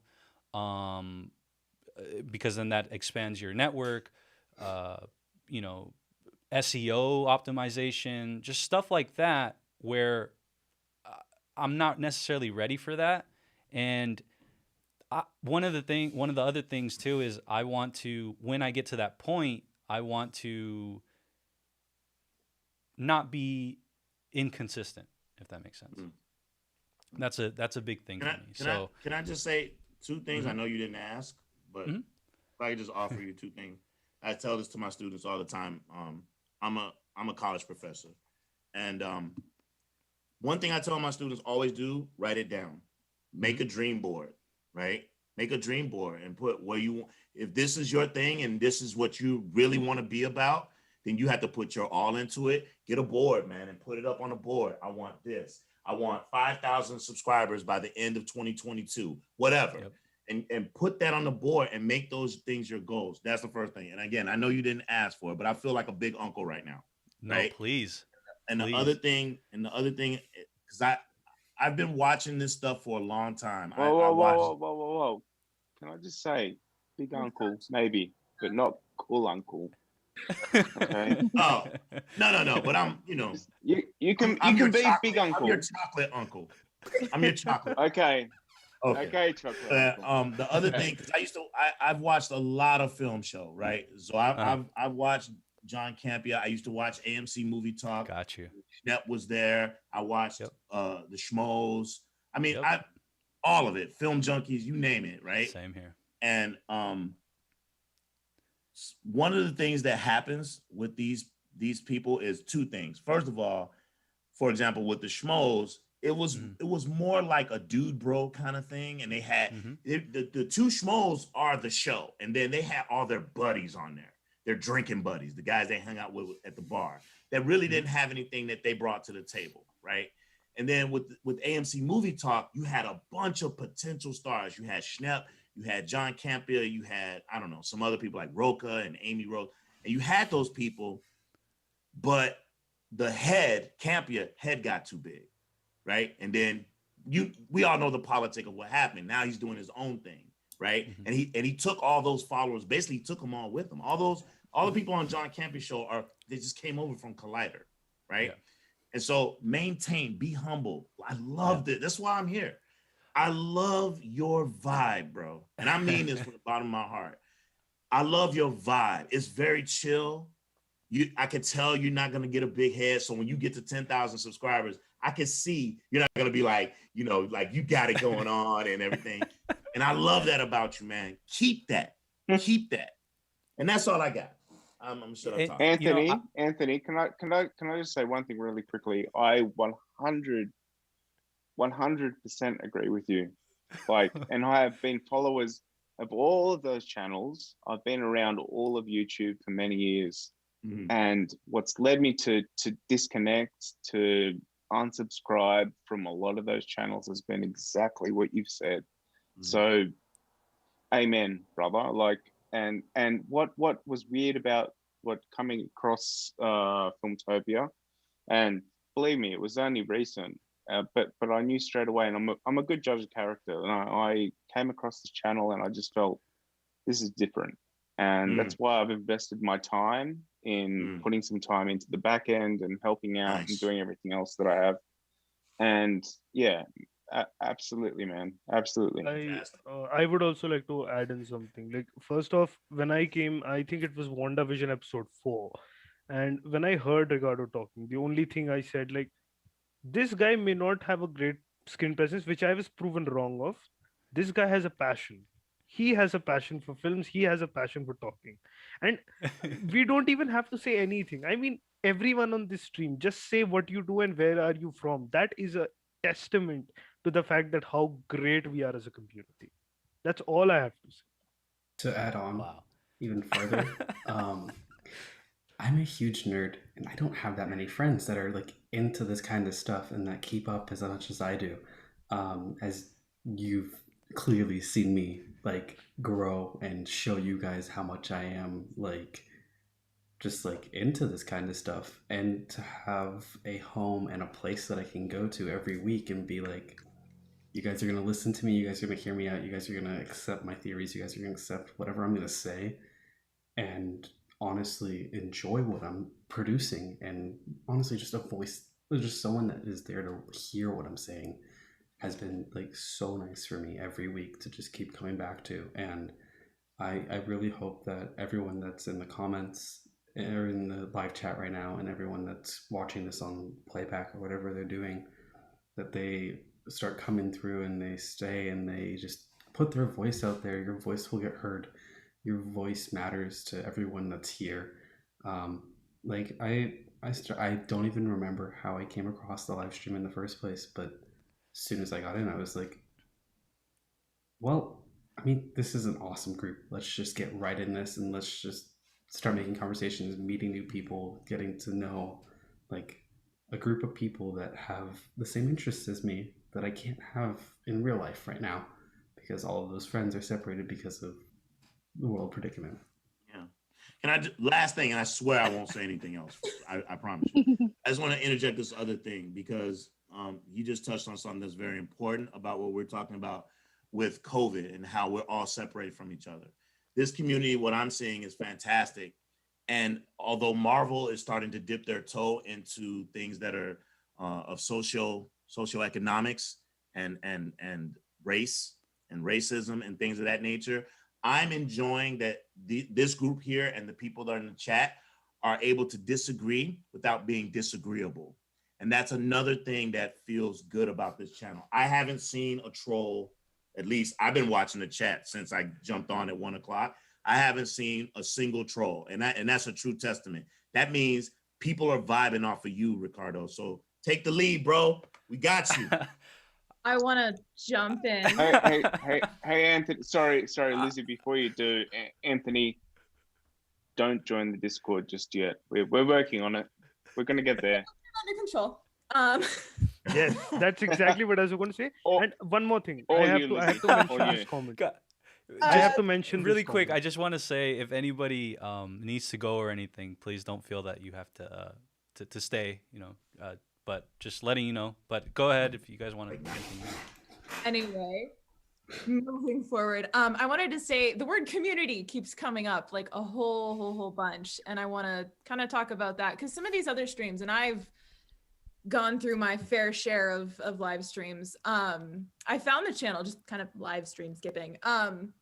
But they felt like, you know, just a group of people getting together. Didn't really feel like an actual community of people coming together to talk and just kind of vibe.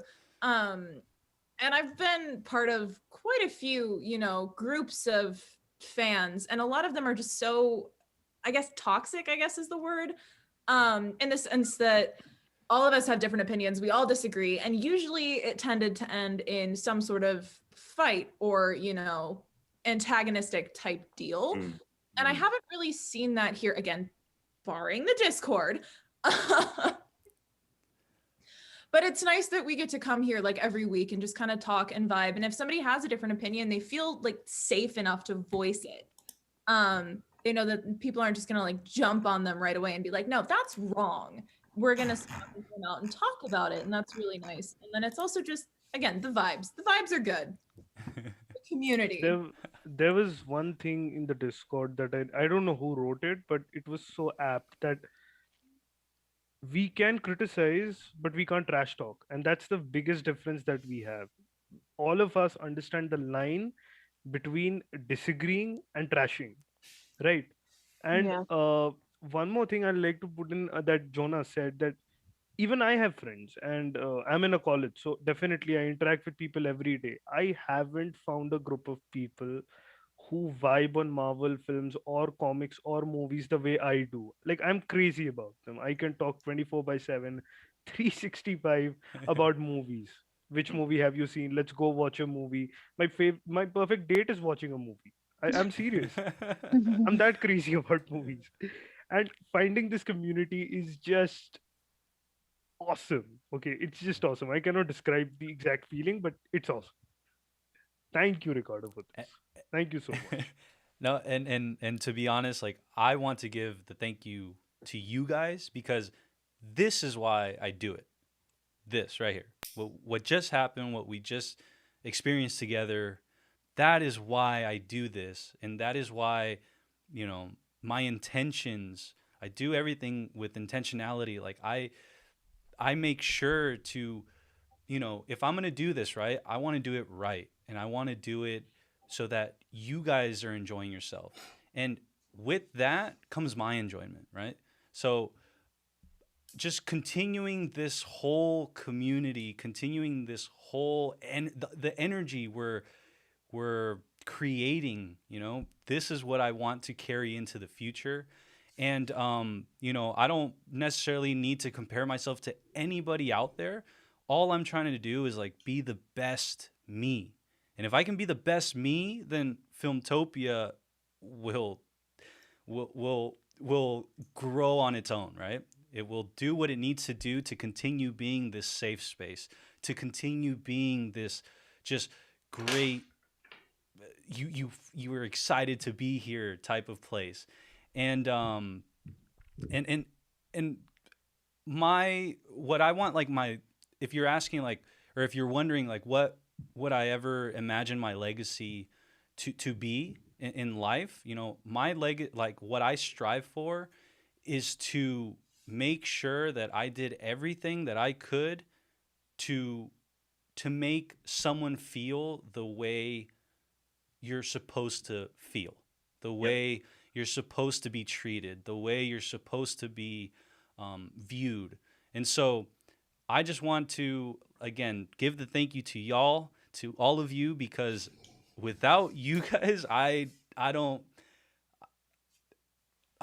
just at a loss for words, to be honest. And I'm really, really appreciative. I didn't see this conversation going this way. So I really greatly, from the bottom of my heart, and I say this every single time, but from the bottom of my heart, thank you, and I appreciate everything. So, wow. Hey, you guys hear that? You hear that? Those are seeds being planted. Oh I my love gosh. Anthony's the highlight of my night. I just been quietly listening. Have you guys seen the screen? Have you read the comment on the screen? No. Yep. Yes. Yeah. Yes. Saw that right when it came through. It's the comment of the night, in my Anthony- opinion. What am I missing? Anthony's entrance felt like the Endgame portal scene. Literally. And On that your could left. not be further could not be further from the truth. That was spot on. And we just Hey, can I legit ask you guys a Absolutely. quick opinion? Mm-hmm. Can I ask you guys a quick opinion? Please. I'm going to be teaching a health disparities class to school-age children aged from 2nd grade to 6th grade. And we're going to be shooting a skit right here on fruits and vegetables. And I just finished this morning. What do you guys think? When you see it, what do you think? Sesame I Street? got What does it look like? if Broccoli. it's on the Celery. It's a Celery. broccoli. Celery. Celery. No, it's not a broccoli. Who It's said celery. broccoli? I'm It's celery. sorry. Celery. Yes. Celery. Celery. Celery. Okay, perfect. Yeah. Because Okay. it's Have a you celery. guys seen Daddy Daycare with Eddie Murphy? Mhm. Yeah. Long time ago, yeah. Yep. That's I a just- great film. Feels Whenever like I that. think of anyone dressing up as a vegetable, I think of the Daddy Daycare where they're trying to get kids to eat vegetable cereal. You remember that? Really? Oh, I Yeah. haven't seen this part. Vegetable flavored cereal. You guys got to go back and rewatch Daddy Daycare, but it was such a funny scene. You should do that. You should do an episode where we do like abstract movies that most people haven't seen. If people know the scene, that'll be awesome. Oh, last question. Are Yes. you doing any shows before this? Like not related to Marvel. Are you doing a daily show? Like where you just So- talk about movie news, or are you only doing this? So I have a lot of things that I want to do, right? It goes back to what you said, writing it out, drawing it out, putting it somewhere where I can see it. The only sort of problem that I run into is I write too much sometimes, and I sometimes run into like analysis paralysis. So and then on top of that, I've run into just the evolution of evolving. I constantly evolve, right? So one day I want to do a daily talk show, right?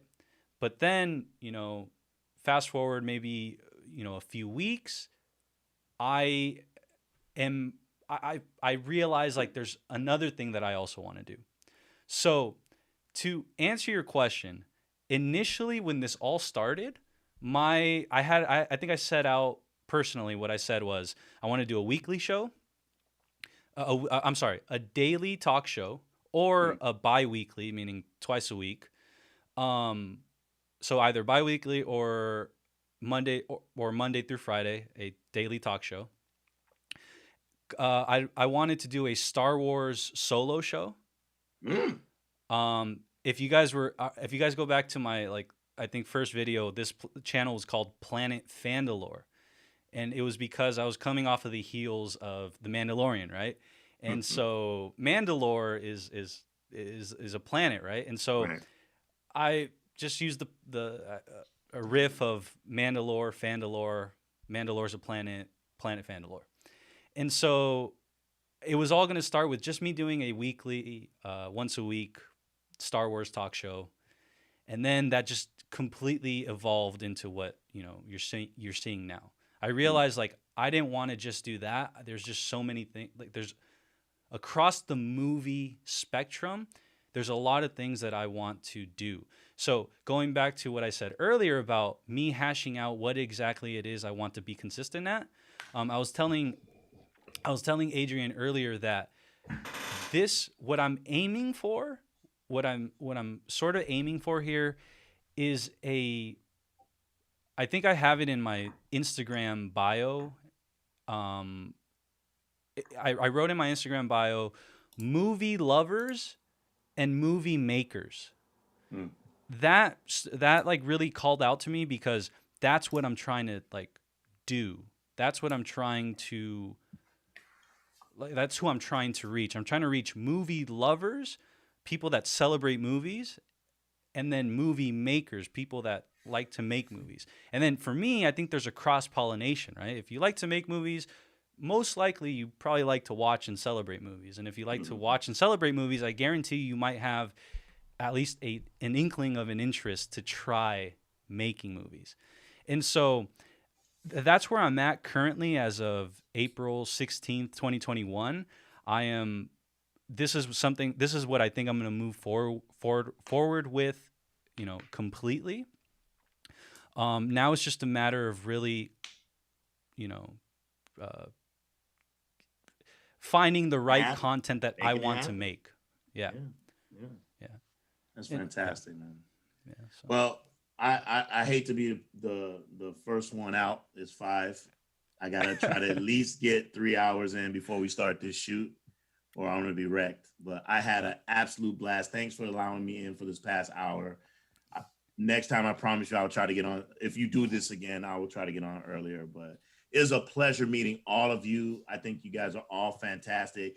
I feel so bad that I over-talked. I'm sorry, Jordy. No. I feel like Jordy didn't talk because I was over-talking. So I'm so sorry. Introverted by nature. I just listen and take it. Right there, that's a perfect example, right? See how Jordy is introverted, and you're more extroverted? Well, that's kind of the way I view movie loving and movie making, right? That, we can all coexist, and it's just a matter of, that's what I wanted to get across. The synergy you're talking about, life imitate art and art imitates life. That's the very synergy we're trying to achieve here. Yeah, exactly. Well, but Anthony, seriously, I from the bottom of my heart, I speak for all of us. It was an absolute honor to meet you finally and just receive your energy. It's one of a kind.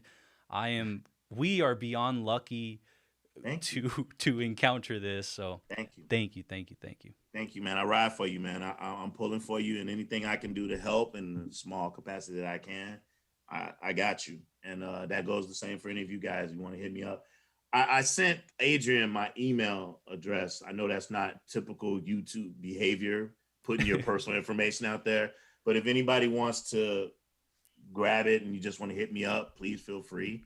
I just got I also don't want to go to sleep because I just got my first COVID shot. So my arm is like killing me. So yeah, but I gotta get some sleep. Peace and blessings to all of you. Ricardo, thank you for this opportunity. Thank you for this moment and the space that you've created. I look forward to chit-chatting with you guys again. Filmtopians, I love you. Everyone have a blessed night. Mr. Man Bun, Uncle Man Bun, I see you down there.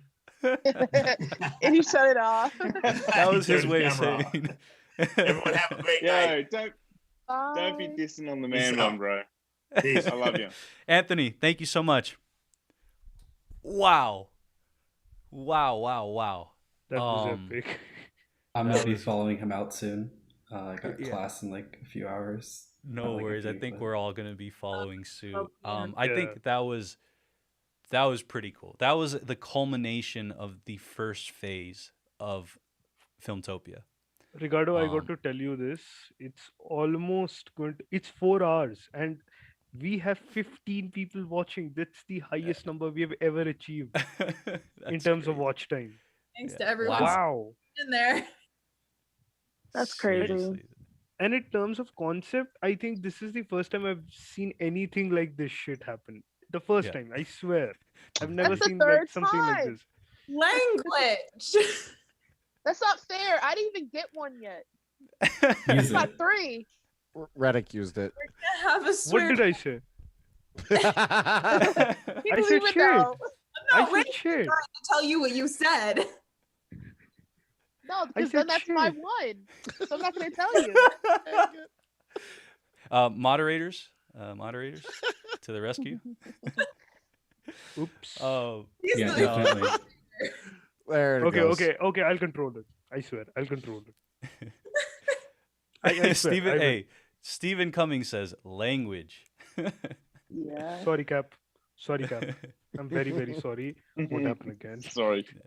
Before I head out, I know that we stopped right before me with top 3 movies, though most of you can probably guess my top 3 movies based on what you've seen from me in the chat.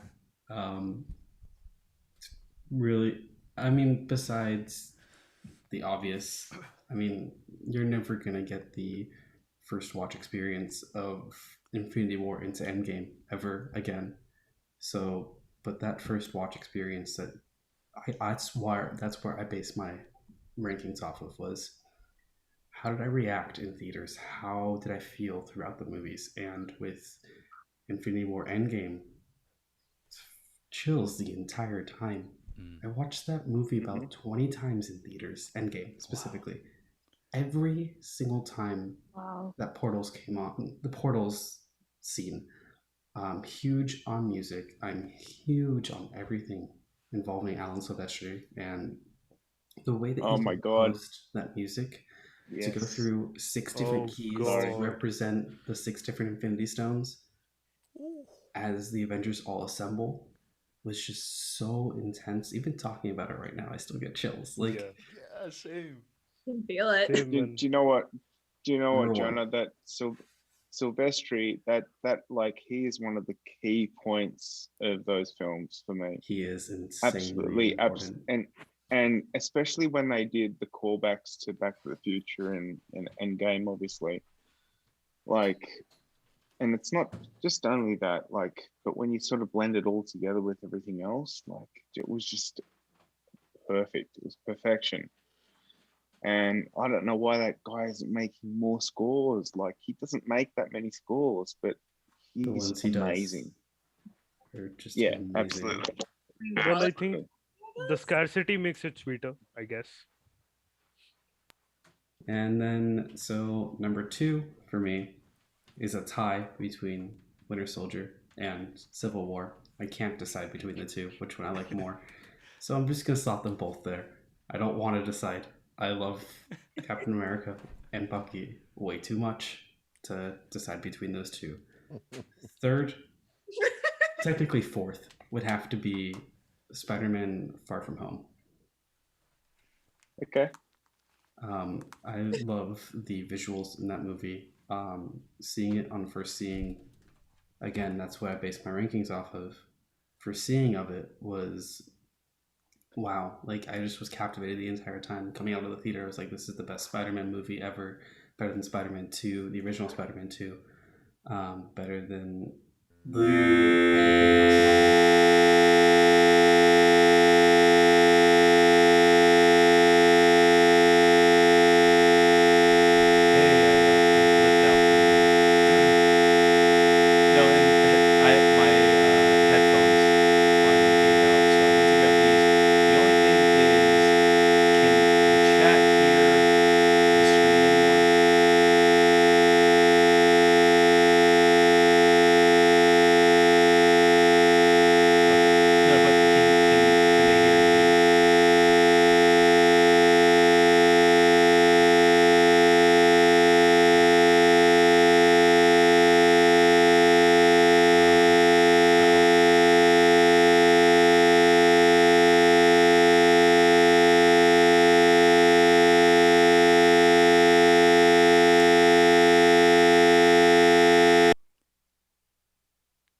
Can you guys hear or say something?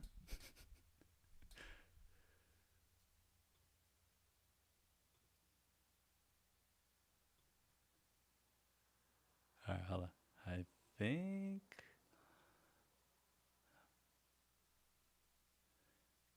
It's on.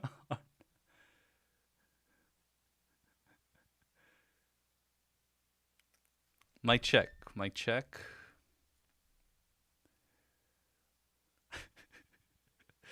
Oh, let me see. All right, think.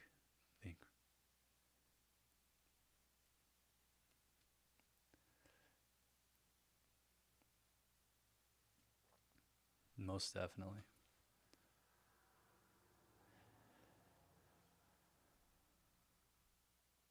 Okay.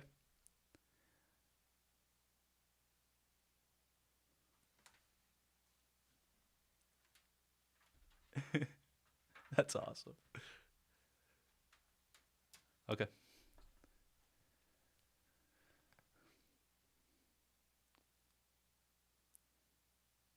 Let's go.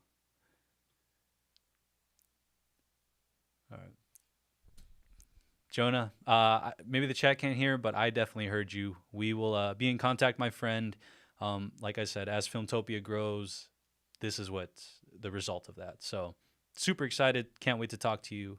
And again, Jonah, thank you so much for being here.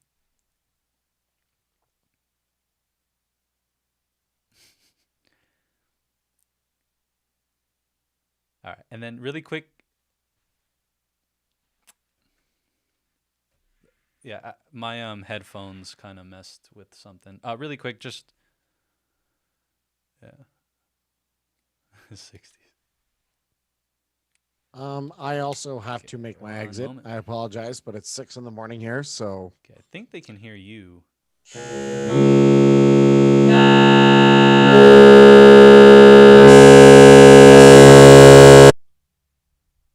No. Yeah, sorry. What's going on?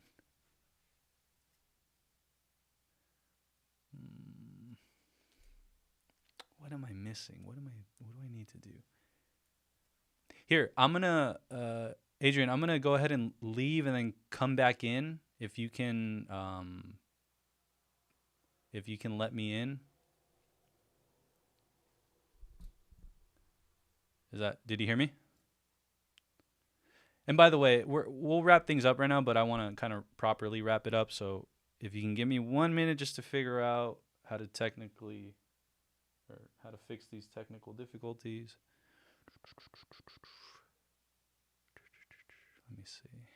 What is...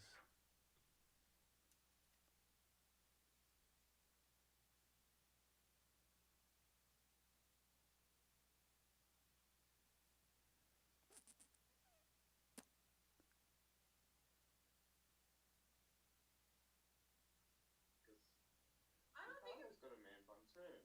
Made fun of. I think it's more just like, hey, parallels, man bun, because he has a puppet. Yeah, Wasn't made fun of.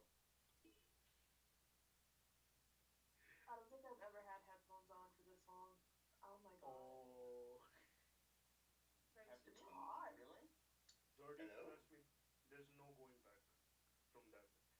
No going back. I kind of wear headphones all night and all day. I wear headphones. My Hello, dad- can you hear me? Hey, Euphemia, what's up? Oh my god. Hi, hello. We can hear you now. Awesome. Yeah. I was listening to to the guys who left. So yeah, I'm just Okay, here. first thing, since What? Ricardo is mute, I'll ask you one thing. What are your thoughts on the episode, first off? Oh, regarding the episode, I felt or feel like they did a pretty good job uh, developing the characters from episode 1 to episode 5. That's what I'm digging the series for.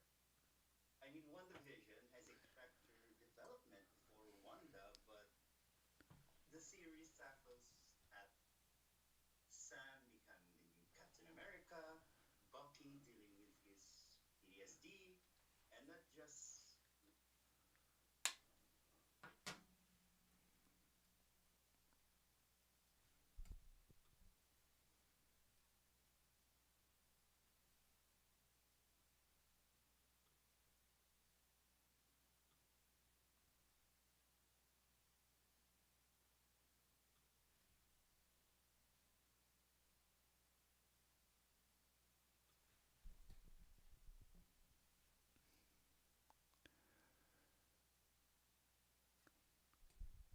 Uh-huh. Can you hear me? Okay, I am back, but there's just a problem. I'm trying to route the Zoom audio into my streaming software. And because my AirPods gave out, it kind of messed with something, I think, and I'm trying to figure out how to get people to hear you on the stream. Yeah, let's see. Bye, Jordy. Thanks so much. I'll see you next. Cool.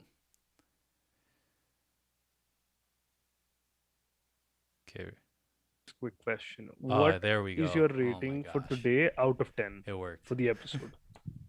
For the episode. Okay. So for the episode. Ooh. What was the question? Just episode rating out of 10. I mean, we got to keep a side Oh. show running, right? Got it. Thanks, Jonah, for the help. Thank you, everybody, for the Thanks, help on the audio technical difficulties. But we are back, I think. Right? Say something, it's- guys. Yeah, you guys are good. Sorry. Yep. It's an 8 for me. 8 out of 10. Lizzie? Yeah, I think I'd have to go with an 8. Yeah. On an emotional level, 12 out of 10. Made me cry. That's not hard to do, so. Ricardo, your thoughts? Out of a 10, right? In the past, I think last week I gave it a 9.5 because I think the peak of this. You were saving it for the finale, I guess. Yeah, so I was saving a 10 for what I expect the finale to be. I'm gonna go on this one a 9.1, and Wow. Technical. the main reason behind that is just perhaps it has more to do with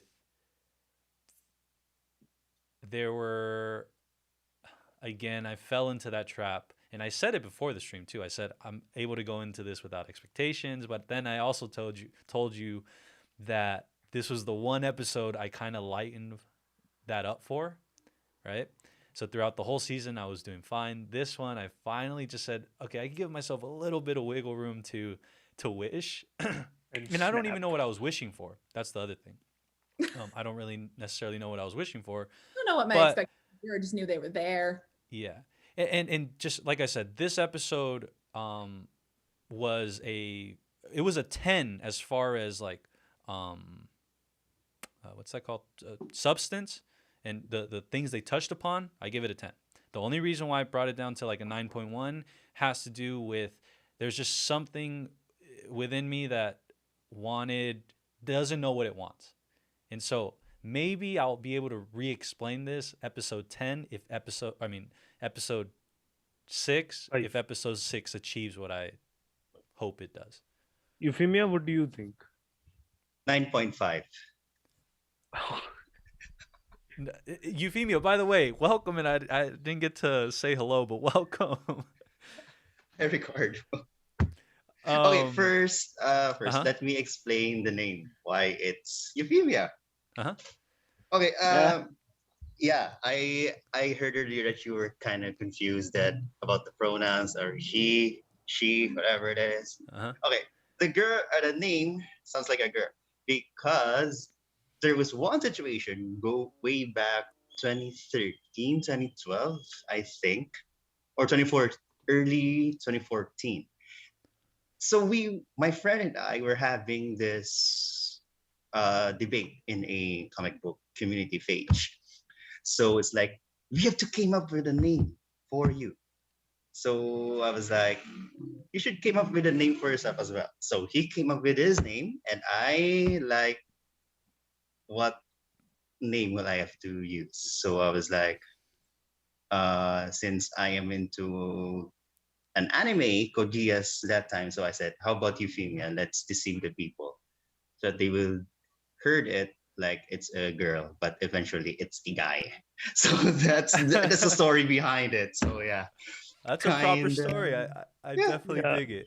That's pretty And in a way, it kind of did what you intended it to do, right? So, In a way, yeah. In a way, yeah. well, Okay, but when so you say it, like in the way you pronounce it, it sounds so sick. To be yeah. honest, I love that name. Okay. Euphemia. Yeah, Euphemia. Yeah, Euphemia. That's such a cool name. And I think I was talking about names earlier, and I said something along the lines that like I'm in search of that name, right? Like my Euphemia. You know?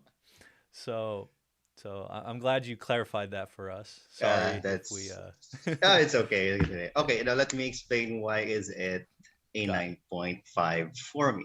So, like I mentioned earlier, I'm here, I'm clicking or I'm touching myself to the series because of the character development that they were doing to the characters from way back episode 1 to episode 5. Now, episode 5 touched the idea that Sam finally embracing the Captain America mantle, along with a training montage and whatever. Now, Bucky, on the other hand, dealing with his PTSD.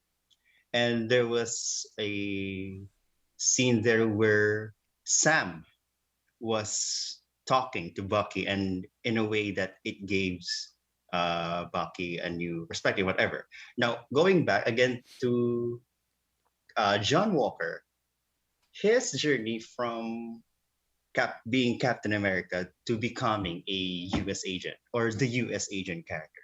So that's what I love with the episode. The action was on the very beginning, but the development for the characters embracing the shield and Bucky getting free from PTSD, or maybe not totally free, and Walker kind of embracing his US agent persona. So that for me is like, ooh, this is what they are from the comics. Not exactly from the comics, but Yeah. this is their role from the comics. So I was like, woo, like, the episodes gives me that feeling. Yeah. Not the action scene, but although the action scene was pretty intense, I tell you, it was pretty intense. But the development for these characters, I'm digging it. Since this is series, it will be carried over. The events of this series will be carried over to the movies.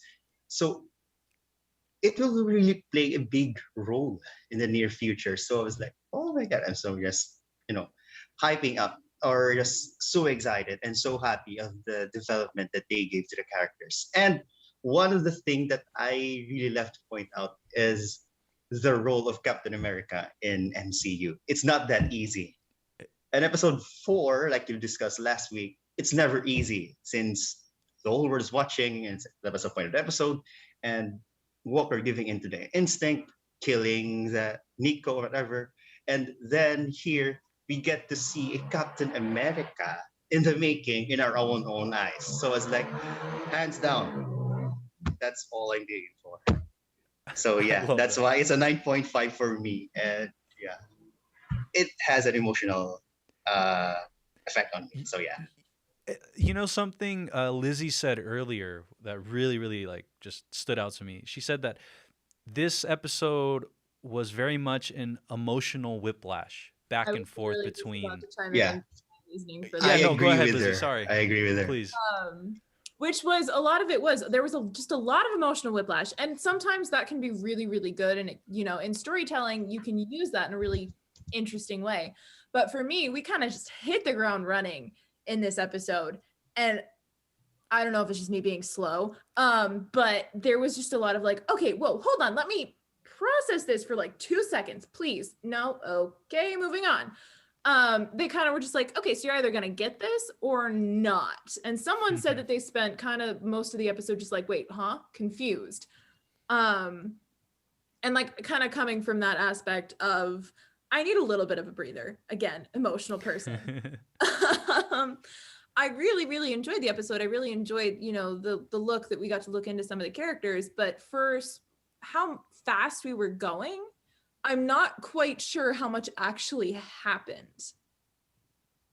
You know what I mean? It's Yeah. just One Yeah, one yeah. point one point that actually I think yeah, I think Stephen Cummings put it. I'm not able to find the comment as such. He said that the episode was not progressing as much as the plot was, only the characters were progressing. And I think that one line that I was thinking when I saw the training montage and then I saw the build up scene, I think that this episode was more of the silence before the storm. yeah. Yeah. I agree. I agree. It You was know, and meant. Yeah, go please, ahead, please Reddit. go ahead. No, sorry. Go ahead. I think this very episode was trying to put us in the headspace of every character and then give us the ability to choose to root for a character, which I think is pretty different from what Marvel has before done. If you leave Civil War aside, in any film we have to root for a particular character. Here we got a choice to root for a character because no character is black and white. Every character is gray. So that was something which is why I think I'll give it don't blast me 9.8 on 10. Wow. There we go. That's so There it high. is. Yeah, that is high, I know. No, and but I definitely see, right? Like I definitely can I can latch myself onto whichever rating you guys give it because it's one of those episodes that means many different things to many different people. And because of that, like we're able to walk away from at least this episode in the nines, right? But different types of nines. And I think that's the cool thing about this episode in particular. Like there's a consensus, but then there's, what do you call it? Like mincing. Really quick, I wanted to get Jonah's opinion in here. Jonah put in the chat, episode was a 9.2. It felt too much like WandaVision episode 8. And while they set up so many new things, it just felt like they weren't progressing the plot like what Lizzie was trying to get to outside of Sam's training. So you take out Sam's training, it was more of a horizontal move than it was a lateral move, if that makes sense. Was it Adrian that said it's just the entire episode of Sam fixing a boat? Oh, yeah, that's true. Adrian. Oh, man. I Is think good. that I actually- will tell you this. One thing that I absolutely 100% thought was so funny was the relationship developing between Bucky and Sam's sister. I just thought that was so well executed. Oh my gosh. I was dying laughing because it just felt so genuine and so organic, like the whole, like the episode as a whole. And I think they really hit it on the nail right there. I loved that. There was one more thing that I really laughed on was the equation that Bucky and Sam had towards work. Like Bucky was doing everything with ease, whereas Yeah. Sam had to do the heavy lifting, and for him it was very hard, almost impossible. I mean, that pretty equation was very, very hilarious for me. And of course, don't flirt with my sister. I mean, come on, that's iconic. I like how it was actually acknowledged, right? Like that was actually something that we didn't just get to enjoy on our own. That was something Sam was noticing too. Can you blame Bucky for flirting though? Can you blame him? He's 100 and how old? And 105. He's 105, and most of the time he's been at war or under a spell. And Let him have this one thing. I mean, let him. No. Let him. Oh my set God, that this- aside. Let him Okay, have his go ahead. fun. Yeah, it was really fun. But this is my favorite. I think that my favorite part of the episode, because this is just, it made me laugh so hard. Did you guys see when Sam tried downplaying his sister to Bucky? Like I thought, I wasn't sure if I caught that right, but I'm pretty sure that's what it was. He was like, "Hey, just so you know, she's kind of like, she's mean. she's blah blah. She's rude. The walk away Yeah. scene, right? When they were walking away. They were walking away. So Yes. that was by far my favorite scene. It was And- so funny. And he knew it because Bucky was the typical bad boy girl that Mhm. that every girl likes. So Yep. he knew he was insecure. Every girl. General consensus? There you go. That's I'm better? don't base anything off of me. No, but here's the thing: is like that's the thing about Bucky. I think that the consensus about Bucky is that whether you're male, female, attracted to whoever you're attracted to, Bucky Barnes, aka Sebastian Stan, is one good-looking dude, and that's pretty hard to not notice. I thought things were gonna go very darker, but yes, I agree. He is damn cute. Oh man, this is funny. Oh man, I can't believe, guys. Seriously, we are how many hours are we in? Almost 5. Almost. Almost 5. Getting up there. 4.5 hours. 4.5 hours. Well, yeah, we're probably gonna have to end this pretty soon because these are about to die. Can I just say we're 192 subscribers. Are we really? Woo! Holy smokes. We're Yeah. making it. We're doing it. That is We're only 8 away from 200 right now. Like, I 200. remember Adrian put it up on Discord, I think, that the first 1,000 are going to be difficult. But then I realized that this difficulty is going to be the most memorable journey. I mean, we're going to meet up every week. We're going to talk like crazy people, vibe together. And I hope he brings back Charlie too. I mean, I like the horse. Me too. Oh, that was awesome. I want Highlight of the stream. to be a Highlight of the regular night. here. That guy stole the show, man. Seriously, he could steal it again. Honestly, Anytime. I don't even mind. No, I mean, Kevin- I think he's stay until the stream ends. Shout out to Kevin. seriously, Kevin. Guys, by the way, one thing I do want to just say right now is this episode was obviously a lot of interacting here, right, on screen via our chat. One thing I haven't been really great about is getting people from the chat, their voices heard over here. So that's something I'm going to work on for next time and next week.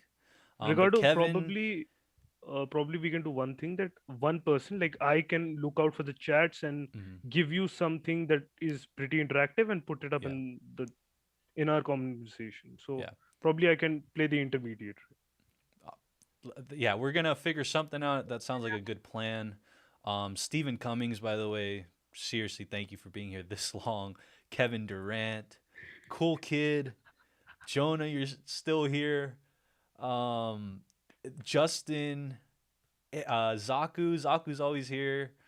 Anthony, obviously, we finally got to meet Anthony. That was an experience, for a wonderful experience. Human Ramp came in here. Man, the setup So was dope. stoked to talk to Human Ramp after all this time. I just joined. Yeah. Euphemia just joined, and we're so lucky to have you. Simba, big shout out to Simba always. Simba was one of those, I believe, early WandaVision episodes. Me and Simba basically stayed up. Like, he was the most active that night, and we just stayed up basically until, like, I think it was the first 4-hour stream we had, and just up chatting. Let's see who else is in here. Talia is always here. Let's see. Lavery Adam. Denmark Girona, our friend from the Philippines. From the Let's see. Philippines. What'd you say? I'm from the Philippines as well. Really? Oh, man. Yeah. Oh, yes. That's awesome. Actually, I'm here at work. I'm still here at the office. As you can see, That there's is a passion. blackboard behind me. You're so, a yeah. teacher? You're a teacher? Yes, I am a teacher. Oh my Nice. god, you guys are dominating. Oh, easy. Yeah. Oh, great. I'm not the only one. Awesome. Woo! So we got teacher X1, we got teacher Oh, X2. How and many Anthony. Yeah, Anthony's professor. Yeah, Anthony. He Anthony's mentioned is a earlier. professor. Yeah. Adrian is a professor in what he does, meaning like he's Jonah's super student teacher. Oh, Jonah. Yeah, Joan, you there? Let's chat. I Right. have to be Another safe one. because I'm a student. Shit. Four. Language. Language. Even that? Okay. Well, Yes, So- even that. Yeah. Okay. Sorry. I've just so you guys have clarity, and I'll say this, publicly. One of the things that I'm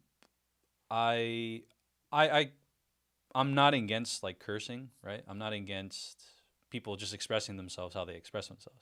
The only thing is starting out with Filmtopia, and just because this is community based, I want to keep it as open to others as possible. So, for some people it's a turn off. For some people it's, not a turn off, but it's just something that makes them uncomfortable. So I think what I'm trying to say is like, if we ever get to the point where it's more laxed in that department, I think it'll be kind of like what I've been saying about the show so far. Like it'll be earned per se.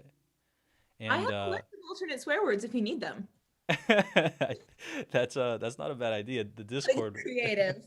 I that in can the give you staff another room. list as well. And remind me, I have to put $4 in the swear jar. Okay. Your swear jar is our what's this called? Streamlabs. So each time you do it, perfect. There you go. Each time you swear, anybody like, and again, it's more like repeated. I don't get bent out. That's the thing. I don't get bent out of shape about it. Any curse word, $1. If you see the F word, $5. Dang, I Easy. kind of want. So there's a level. I mean, the basic ones have to be a little low charge. The high ones have to be a higher charge. Yeah. No, and like I said, I'm not it's not like I'm a stickler over it. Like I'm not like. I'm trolling myself at the moment. Yeah. And so, just so we're all on the same page. That's just the vibe I'm trying to create, and then I think that can be, what's that called? Eased in at some point. Just look because at how like many teachers you're surrounded by. I mean, I don't think we're gonna have a problem with the. Yeah. No, and I say that because if you guys hear me during watching the actual stream, watching the actual thing, I like right now I'm realizing I've said a lot of bad words, and so there's gonna be a lot into the Streamlabs tip jar. But yeah, I think that's a cool rule. We'll figure that one out. But I just wanted to comment on that. Swear jar works every time. Swear jar. By the way, just gonna shout out a few more people. Jair Torres, Williams. I always say it, day one of the first ones. Moaz, Andrew Cartagena, and Brown Babe, Pyro Hell. There we go.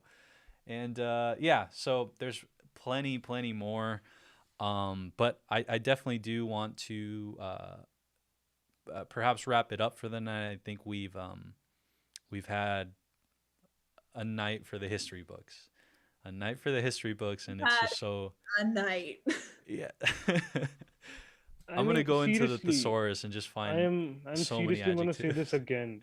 Last night when I slept, if you guys had told me I'll be on a live stream having this much fun, I swear I would have said that I'm gonna kick you all so hard for making me a fool.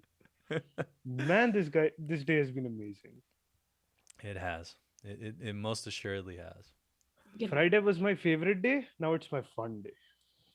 Done. Guys, I just want to say I have somebody who wants to join. His name's 1 second. Evander. No, sorry, it's Toby time. He wants to You know join what? the stream. Throw him in here. now. I'm gonna put this to rest. You know what? I'm kidding. Yeah. Lizzie's saying no. Out.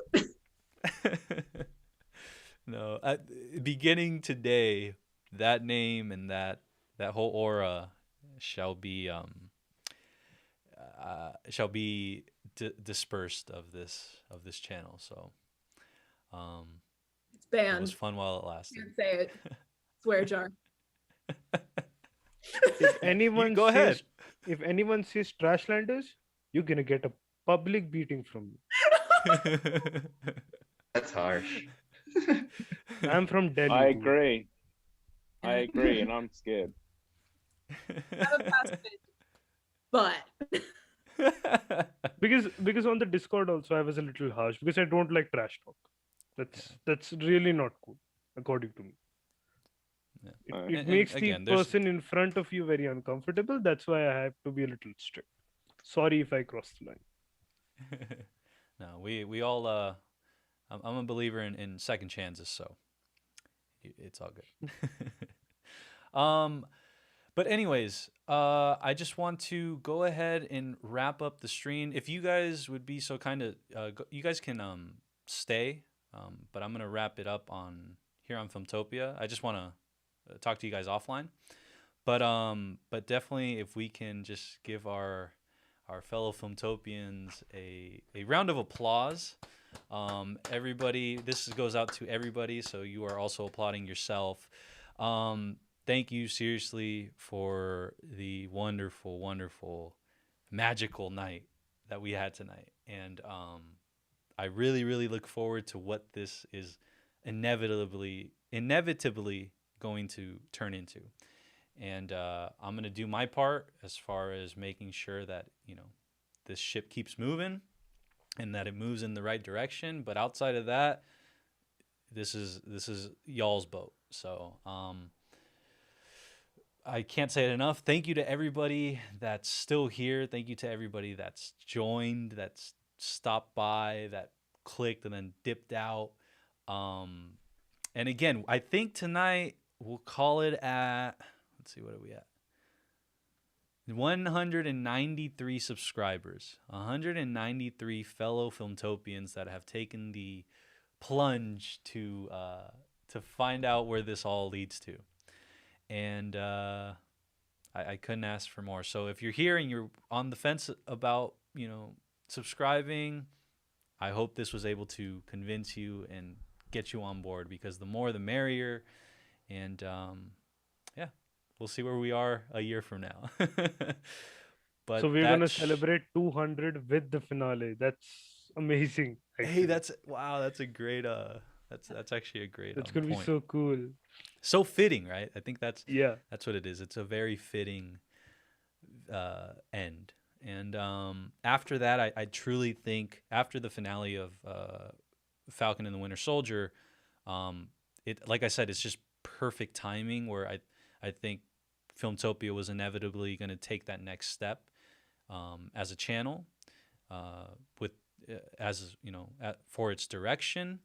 And so it's just so apt that everything's coming together at the right time.